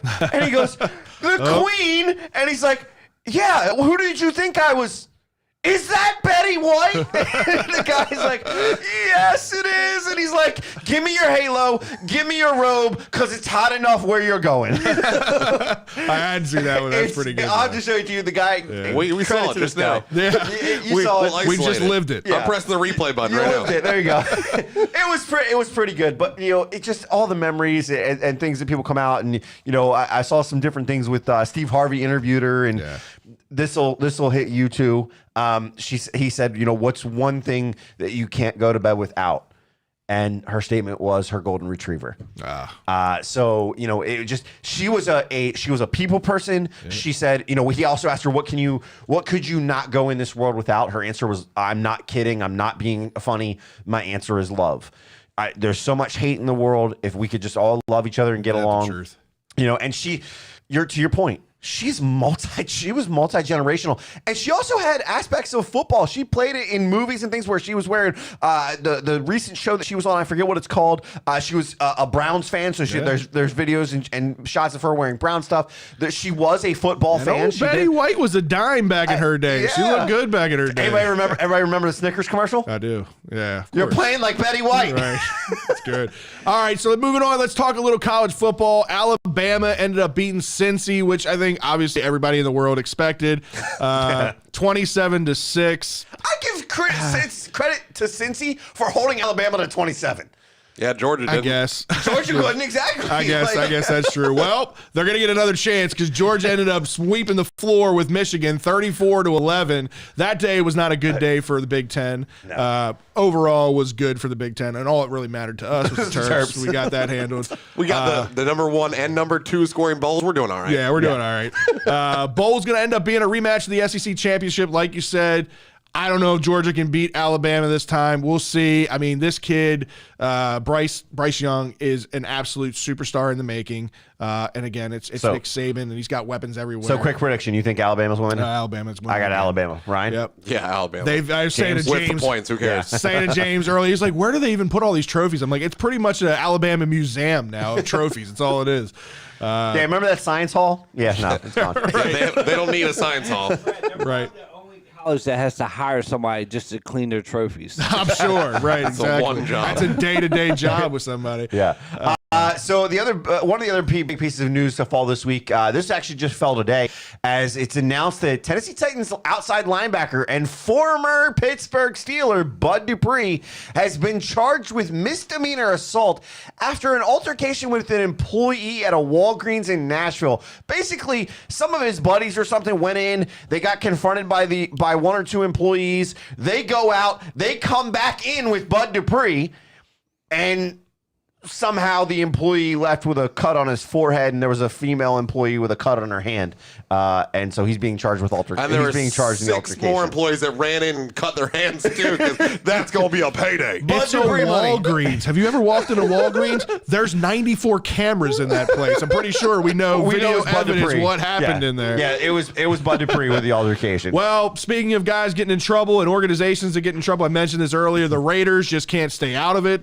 Another DUI in the books. I've heard this story before. Yes, this sounds familiar. Cornerback Nate Hobbs arrested on DUI charges hours after the win out in Indianapolis. Like to Goog's point, it didn't even happen in Vegas this time. This one actually happened in Indy, so this problem just continues to follow this organization. I don't know who's running the ship there. It's not John Gruden anymore, but somebody needs to fucking get these guys in line because it's one after the other. Yeah, it's a shit show over there. You know what else is a shit show? What's up? MLB. Rob Tell Manfred. me something I don't know. Rob Manfred. That's a shocker to me over here. Because here's the deal. If you didn't hear this news yesterday, Ken Rosenthal, the one of the most respected writers and analysts in all of sports. Did you say analyst? Analysts. He's an analyst too, I think. Analysts in all of sports, and especially in baseball, highly respected by players, coaches across the board, was fired from MLB Network. All because of criticisms that he's previously made about Rob Manfred, the commissioner. So how did that not happen in the moment with these criticisms? What's changed now in the power dynamic that lets him be eliminated? So there's theories out there that Ken Rosenthal has a story on Rob Manfred. Well, firing him would be a bad idea then. Wait, hold on a second. Hold on a second. Buster Olney is an analyst. Agreed. Well played, Drew. But so the theory is that he said he was release it or whatever, and they just said, oh, we'll fire you. What else has the MLB done right? They can't get anything right lately, so it doesn't home run surprise derby. you. Okay, one. That's it. That's it. That's the beginning and that's the end. Yeah. So just crazy. You got to be kidding me. There's a ton of writers, including Brittany Giaroli, who's a local sports writer here, who backed Ken Rosenthal, saying it's absolutely horrendous what's happening here, and the other guys that are analysts. I said that again. Analysts. You keep doing this. Because you guys just don't listen. I swear. Hey, what was the word I kept messing up? It was Alexis told him. Alexa told him. But so she was saying that she's worked on stories with him, and he is above and beyond on being. You have to feel at times uncomfortable with your story if you're telling the truth, especially if it's something that. I hope he wasn't analist with her. I didn't even say it. I don't know where you guys get it from, but okay, fine. Go back and listen to the audio because you're never going to hear it except for his mouth. Speaking of being uncomfortable, I was a little uncomfortable watching AB run across the field almost naked. Streaking. AB up to his antics again, and no, Nick, he's not coming to Baltimore no matter how much you want him here. He is a free agent now, but he's done No, in he's the not. NFL. No, he's still under. They did not release him. Well, he said he wasn't. I guess He's no Arians said longer he's a no Buck. longer a They Buck. didn't- That sounds like a release to me. We'll see what happens They with his haven't contract. officially. The Bucks haven't officially released him But yet. what a shit show, because, I mean, obviously it started all Sitting the... courtside the Nets game like the next day. Yeah, well, that's AB. He was in an Uber driver with somebody from Barstool, I think, and somebody from Barstool posted, like, his video. They picked him up as his Uber driver. This Yeah. fucking clown. But there was all these, rumors that, well, there must have been a spat because he was a few catches, a few yards away from like hitting a couple of bonus roster tiers, like where he would have gotten an extra $1 million, So they 330,000 on one, 330,000 on another. It was would have like gotten 8 all this extra receptions money. and like 60 yards or Right. something like So that. a very easy game for AB, going against the Jets too, right? Which was a shit show because they almost lost that game. But man, this guy, he is an absolute clown. He is the poster child for CTE. Somebody needs to put this guy in a box because we've heard the stories, right, about I can't think of the guy. He was either a professional athlete or he was a collegiate athlete that ended up like killing like 6 people, and then he killed himself and all that shit.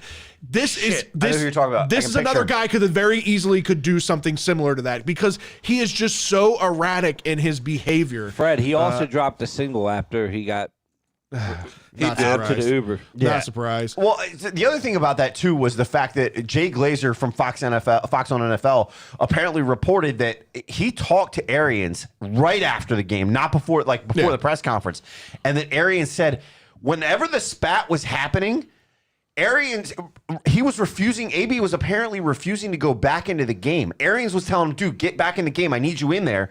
Like, they needed him, and he was refusing. No words on why he was refusing, but he basically said to him, either you get your ass back in the game or get the fuck out of here.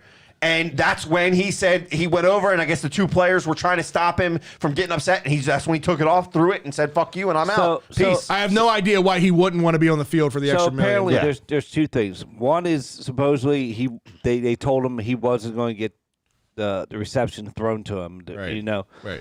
And second, now it broke during our show.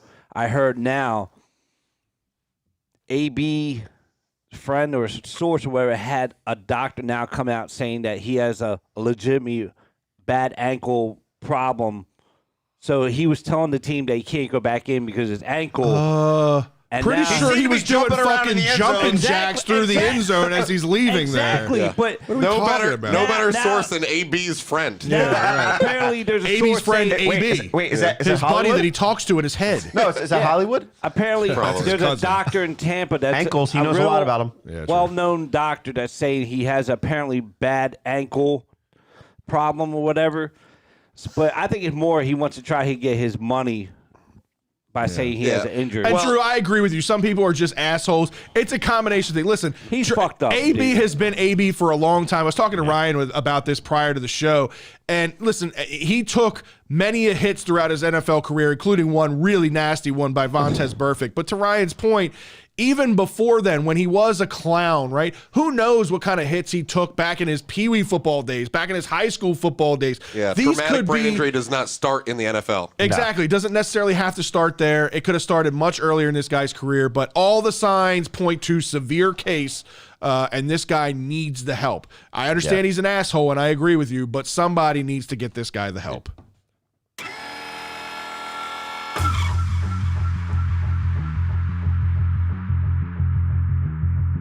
No rules. No boundaries. 2 topics. 30 seconds each. It's time for the 2-minute warning. All right, fellas, it's time for the 2-minute warning. missed that 1 week. Almost forgot to throw up my gang signs. I did because I was distracted. All right, who's reading the questions? I Ryan? gotcha. All right, man. Scott, you'll kick it off. Yeah. All right, so far this is not a Maryland problem, but what are your thoughts on ESPN's Kirk Herbstreit throwing shade at criticism for players who opt out of bowl games? So I get his take on it. My issue is these guys are, if they're opting out because they're wanting to go in the NFL, they're looking out for their future, right? NFL money can be, in some cases, generational wealth. Are you willing to risk one game? I get it's a bowl. I get it. There's pride involved, but at the same time, are you willing to risk that for your future? There are guys that could potentially get hurt and never make it to the NFL because of that. I kind of agree with you. I think that, it's up to the player's decision there. I mean, again, a lot of these guys, especially quarterbacks and whatnot, that opt out of these games are talking about money that's going to set them up and generational type wealth, right? So to risk it for a bowl game, unless it's a national championship game, I mean, what are you really playing 100%. for there at that point? A really pretty glass trophy. Yeah, I mean, it would have been disappointing me if somebody sat out for Maryland, but I understand it. Next question is, and after loads of debacles this season with the Washington football team, how is Dan Snyder still in power? Jesus Christ. You talk about debacle. I mean, This is gonna need broken more than a sewage minute. pipe, right?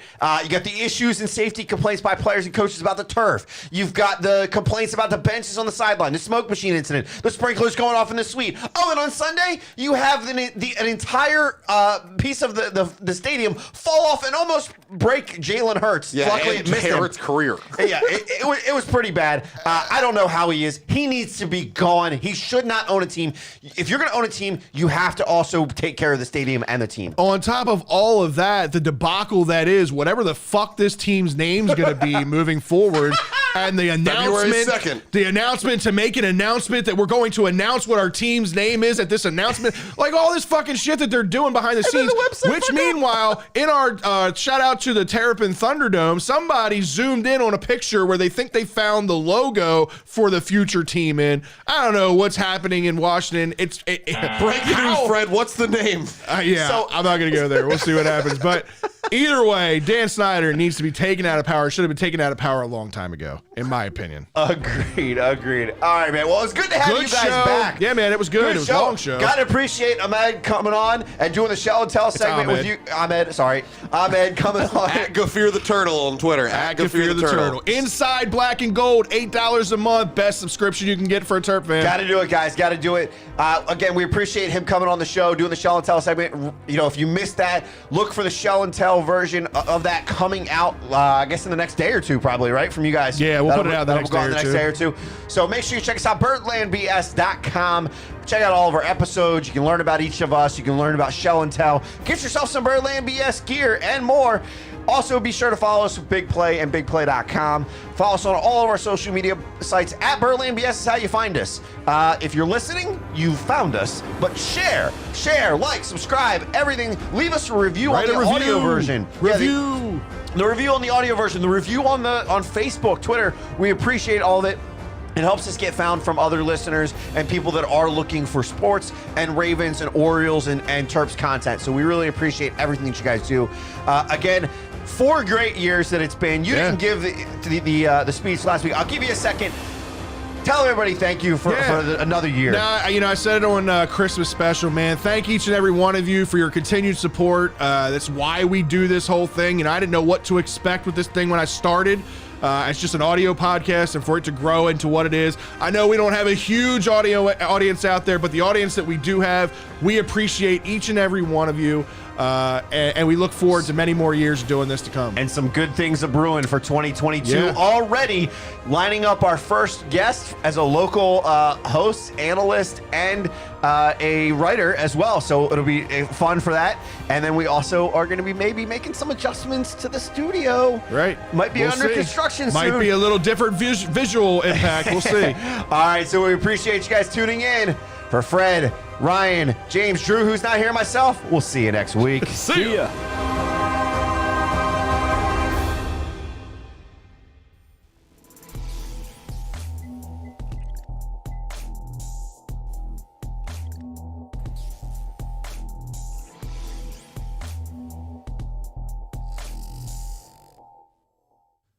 It's time for the after party. It's last call for alcohol. Oh, man. We're going on what, 10 o'clock already? It's already 10 o'clock. Damn. Yeah, man. 2.5 hour show. Long show. Let's get into this real quick because I know that we talked about Betty White, but you guys didn't get the chance to talk about John Madden. So obviously last week, getting that news, you guys being up there, takes on John Madden, memories, thoughts on his passing.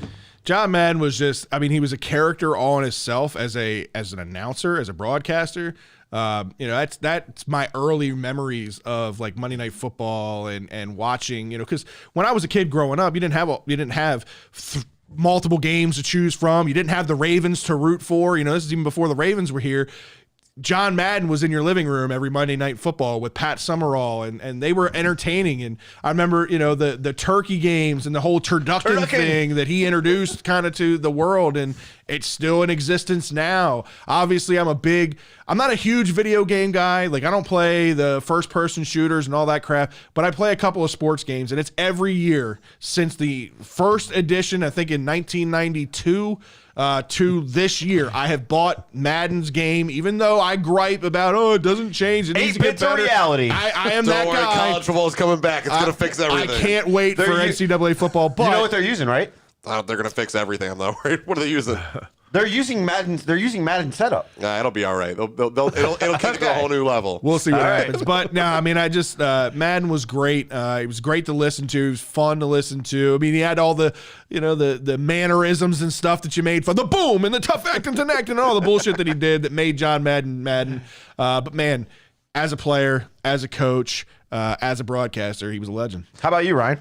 Yeah, I mean, one of the easiest guys to root for. Amazing coach, amazing player, amazing. The fact that he introduced so many people to the football game through the video games, through the generations. The fact that he was actually integral in it. It wasn't just his name. The fact that he argued with them that football is an 11-on-11. Yeah. We're not going to make this a 7-on-7 game like all the programmers wanted it to be when the computers weren't ready. So did you watch the old Madden documentary? I watched a little bit of it. I haven't finished it yet. Oh. I haven't. Oh my God! You guys got to watch it. It's amazing. Everything I had heard about was how good this documentary was. I am a big documentary guy. It's only an hour and 14 minutes, but it's great. I love documentaries. It's why I love this whole man in the arena thing with Tom Brady and the first person like kind of story stuff. I love documentary stuff. So I wanted to make sure I give it enough time to sit down and really pay attention to it because I think it's going to be good. Yeah. It's funny on, I don't know if you watched the Fox Sports stuff this past weekend, but they were talking about like, Madden was Fox. I forget who they had on. He was like, Madden, when I think of Fox Sports, I first think of John Madden, and then I think of Terry Bradshaw. And Terry goes, don't you put that on me. Terry's giving me the next one to pass kind of I thing. just think the guy was the telecaster, like the product was brought to life by John Madden. He was like the first guy to use it, and he abused it, and it was so much fun. Like he was the Manning Monday Night broadcast before the Manning Monday Night broadcast existed. But you just let this crazy man make like a show outside of the football game. The other thing that he does is like he leads the way in my eyes for guys like Tony Romo who can help you relate and understand the game and understand what's happening or what should happen, right? And kind of break it down for you. He definitely had a little bit of fanboy in him, and he was Brett Favre's biggest. Here's a guy that going this whole thing's about. That was Brett actually Favre. a decent Madden. He would do it all the time, man. I love Madden. He'll be missed. You got to watch the documentary. A lot of good stuff in the documentary. I'm not going to spoil it for you, but it is really good. The Manning bus they talk a lot about, or the Madden bus. The fact that he could not get on an airplane and did every Monday Night Football game for like 15 years, it's nuts. But the crazy part about him like going Madden bus, I forgot all about that. I remember the commercials of the Outback Steakhouse bus, and they show that, right? But him learning that he went to the same places along some of the same routes. And he had at Chewy's, he had his own seat at Chewy's, right? He had different things that would happen when he would go there. But he was truly a man of the people. Even Roger Goodell, boo, Roger Goodell said, like, I was on the bus with him. He's like, we went out to eat. What you heard about him was what it was. He was a guy that would sit there and shake your hand, talk your ear off. Right. So it was really interesting. You got to watch it, but sad news in that perspective. Yeah, like you said, he'll be sorely missed. Since we asked it, Ryan, since you asked the question, I want to throw the 2-minute warning questions to both of you real quick before we get out of here. What are your thoughts on the whole thing of the players opting out of bowl games? Do you have a problem with it? Being such a college football fan, do you have a problem with it? Do you agree with Kirk? Do you disagree? Where do you stand? I get it for the most part. Like the Olave, the receiver for Ohio State that opted out of the Rose Bowl. Like it all is player dependent because like if Maryland got to the Rose Bowl next year, if anyone opted out, I would have a problem with it because of the step up, like the opportunity to do this in that arena. But for Olave, it was a step down. He already played in a national championship Final Four, tournament. He already played in these big. So the Rose Bowl was not his biggest, best game ever. It was not even for most of the people on the team. And most likely any of the players that it was their biggest bowl ever will probably go to a bigger bowl in the next 3 years there at Ohio State. So it's really player and team dependent for me. I know it sounds like a homer that I'd be mad for a Maryland player there, but if Maryland was playing in national championships and then we went to the Rose Bowl, I'd be totally fine with them skipping the Rose Bowl. That's exactly right. It's a very different different layer. Yeah, to your point, like you said, if somebody from Alabama all of a sudden wasn't in a national championship game, but they were in still a prestigious bowl, if half the team wanted to sit out because half the team's going to the NFL, I would completely understand that because they've been in the national championship every year. If they're in a New Year's Six bowl, just imagine if Alabama actually misses a playoff finally, and the New Year's Six, they're even playing a New Year's Six bowl. Right.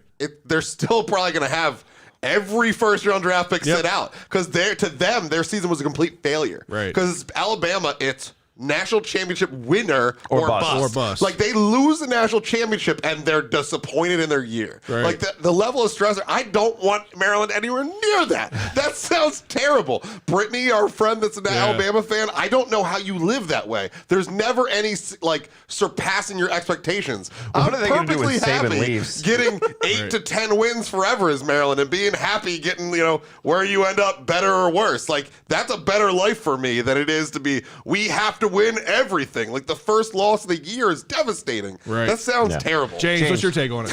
I don't know. Maybe because I'm just old school and just so old, but I wish they would just go back to the main Distinguished. four bowls where it was like the Outback Bowl and the Fiesta Bowl, like those Orange games. Bowl, Rose Bowl. Yeah, I get. So you don't like the playoffs? What you're saying? No, because like you said, like if you're not in, I wouldn't play it. But just for those four, it was. Watch it, like perfect example. Willis McGahee, he got hurt in that game. Yeah, blew out his knee. He had insurance, so it was like if he couldn't recover, whatever. He still got drafted.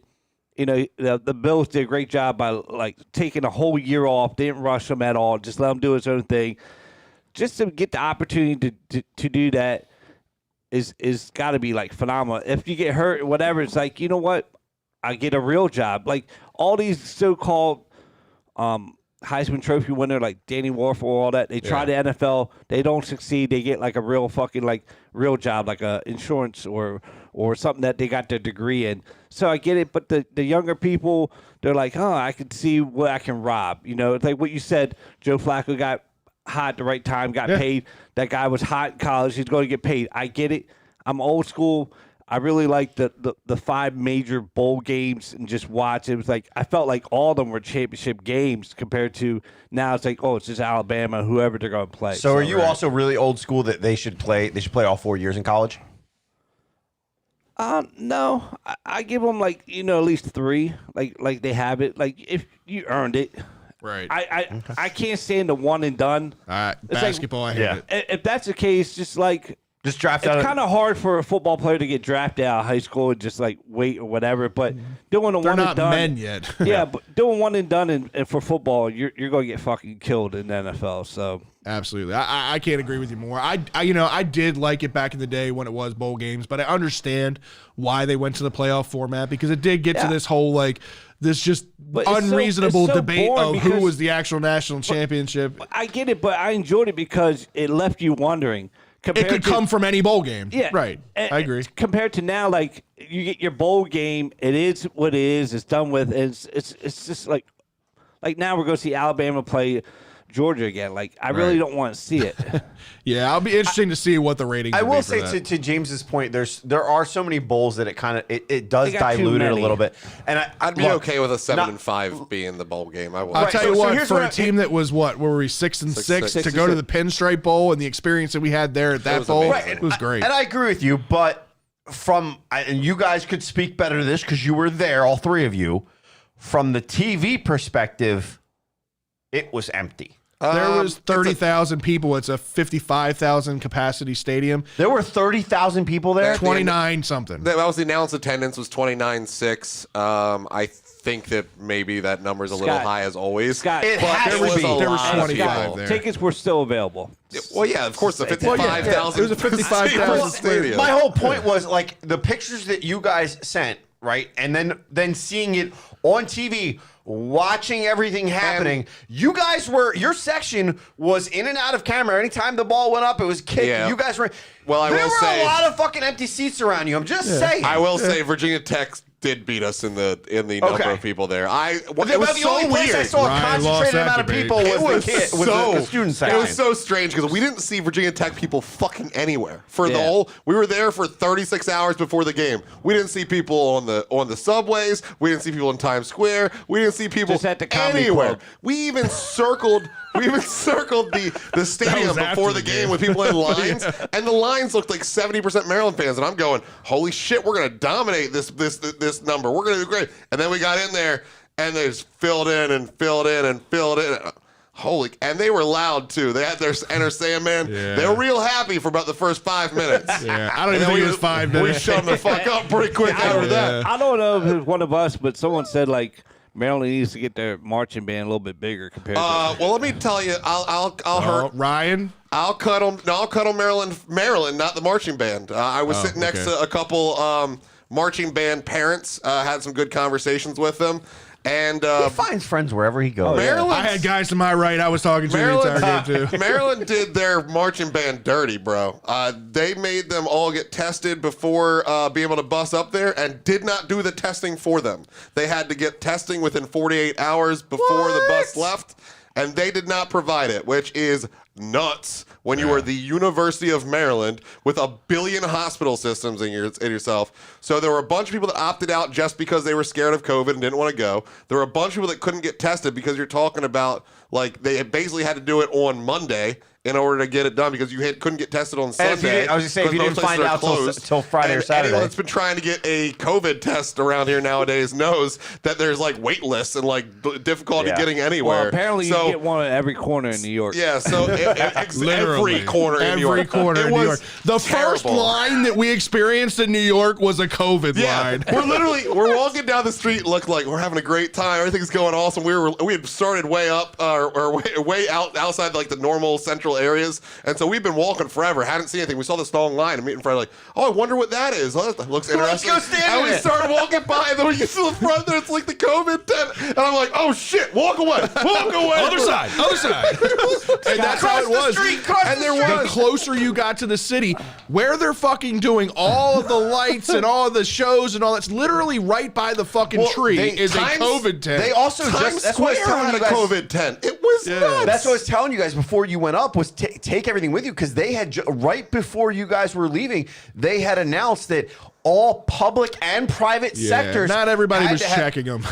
we got, I'd say 50%. 50% of Okay, places but checked still, them. if Yeah. you would have been limited on what No, you yeah, could we have were- done. no, had you we not did done take that. it. Yeah, we Scott, did. picture this: intersection, COVID, weed truck, hot nuts, and fake Gucci and Louis Vuitton. Every Just intersection. every corner.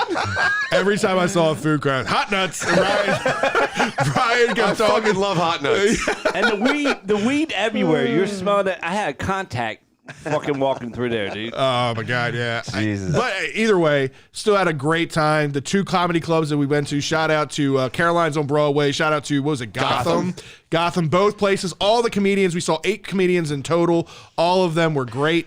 I will tell you, like- mind blowing. Well, Like I told- Caroline's is like the premiere, and then amateur hour is Gotham, but they were all They really were very good. At, Well, I mean, like- New York City amateur hours, everyone else is pros. Yeah, Right. well, like I told him, you get a lot of the comics that came out of especially the East Coast, New York. So one of the big ones, Maryland guy, Louis Black. Louis Black, when he first got going, he started at Gotham, got noticed by the people from Caroline, started performing at Caroline. So wait a minute, Louis Black's from Maryland? Yes, he's from Silver Spring. My favorite comedian ever. I didn't know he was from Maryland. The Maryland guy is disappointed right now. I'm so embarrassed for my stadium. I'm sorry, guys. You got that murder on your shirt. I just knew in my head that he was from Maryland. That's why I loved him so much. He was born and raised in Silver Spring, Maryland. Well, yeah. my favorite living comic. Mitch Hedberg's my favorite ever. R.I.P. Mitch. I didn't know where you're going with that. But no, yeah. Like, Walked into Target, but I Gotham. There's people splattered all around the outside. Take note of the people that you listen to. And if you thought that they were good, take Is note. Mitch Hedberg from Maryland? No. I think he's from New York. But no, take note of the guys you guys did see at Gotham, because usually, when you get people out of at Gotham, you have to be somebody along the East Coast to start performing at Gotham to get to. That's where you get noticed at Gotham, you start performing at Gotham, and then you get noticed. I like to think I'm a pretty good judge of talent. None of them are going to go anywhere big. By the way, the best Carolines are. The best Carolines, yeah. I'm talking about Gotham. The best meme I saw all week. I don't know if either of you have seen, but both of you will 100% appreciate. It was AB trying out for his new job. What's that? When he takes his shirt off, and it was a picture of him next to Bert Kreischer. Oh, God. Party animals. I would pay to go see that, though. I would watch that tour. And shout out to New York Pizza Suprema, best pizza in New York. We went there 3 times to authenticate it. It was great. You didn't go anywhere else to try anywhere else. You just went there 3 times. It was too good. There was no reason. There was no reason to try anywhere else. It had the highest rating on Google for a goddamn reason. And it was 0.3 miles from our hotel. It was like 4. And the cheese cake is amazing up there. Yes. I think that's Ryan's why they got dad New York had- cheesecake for a reason. Ryan's dad had like 4 pieces everywhere we went. I had my first bagel with lox up there, and somebody tell me that you got to get a bagel while you're in New York. Never had a bagel with lox? No, I never had one, and I also never knew that bagels were a thing in New York. Yeah. I never knew that they were like a big thing there. This girl I'm talking to was like, oh, yeah, you got to go up there. You got to get a bagel. You got to go to like a Jewish deli. I don't know how many blocks we walked looking for a goddamn Jewish deli. We couldn't find one. Jewish deli on every corner That's in New York. That's what she told me, and we couldn't find them anywhere. Not in that borough. We were in Chelsea, and they weren't anywhere. And then all of a sudden, one come out of fucking nowhere, and we went in there. We got our with schmear and lox on it. It was great. Wait a second. Lox for lox. Hold on. Did the two of you not just ask a New Yorker? No, that's where she's from is New York. That's why I asked. She said, But I'm saying in you the didn't see area I'm somebody going walking down the everywhere. street with a New York Yankees hat on going, hey, what's the best deli around here? No, we were looking at Ryan's phone. Ryan was trying to navigate through and find something. Ryan did a hell of a job. Yeah, he did. It was All fun right, again. fair enough. We were the M for murder thing, man, was so funny as hell. But the guy was telling a joke about how he pulled a hammer in a fight. My dad's front row of the stage, laughing his ass off, like he was ahead of the joke, like he knew how this joke was ending, because he's old school farm boy. He's pulled a pipe once or twice, I think, in his life. So he had just a big M on his shirt, like this. And he's like, I knew it. I knew you was that guy. That M stands for murder. It was so funny. It was pretty funny. The setup. We went the one night, and it was the 4 of us singing a table, and then right next to us was this table of 4 models. They were all like relatives. It was the mother and 3 daughters. Blonde, all of them 6'5". All of them like 5'11", 6 pounds. foot, 110 pounds. Right. What I hear is you had no shot. No, it wasn't that. The next table was all Virginia Tech fans. Right. So this guy still in jerseys. So the one, Cosmo. the main host guy that introduces everybody, and he also does his own joke line. Well, he's one of those guys that involves the audience and starts to pick. So he's calling us out. He's like, I'm not talking to these guys. That's a fucking lumberjack table. I'm not messing with them. Next to these fucking models, he's like, I don't know what kind of fucking shit we got going on here. We got the Brady Bunch. It was just funny. Man. No, but funny. We had like the DMV, right? Yeah, right. Virginia, They were from DC. They were from models That's from right. DC. Yeah,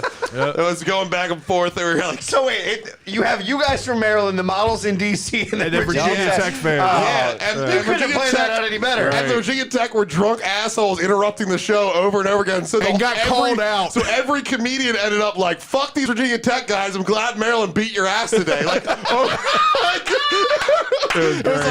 like they said you played today, right? To the Virginia Tech people, and he's like, "Yeah." And Ryan did you goes, win? Well, for like 5 minutes they played. I said they played for like 5 minutes, and Then later they're they like, was "Fuck you." like, "Did you win?" I said, "Not even fucking close." And then Scott, this one guy looked like Garth from Wayne's World drinking a fucking Cosmo. A fucking Cosmo. A fat Garth. Jesus Christ. Man, it was a great time. I'm looking forward to many more bowl games in the future. Hopefully one next year. Hopefully it's not in Detroit. Hopefully it's somewhere nice. We'll see where it is, but appreciate you guys tuning in as always. We'll see you next Tuesday night, 7:30.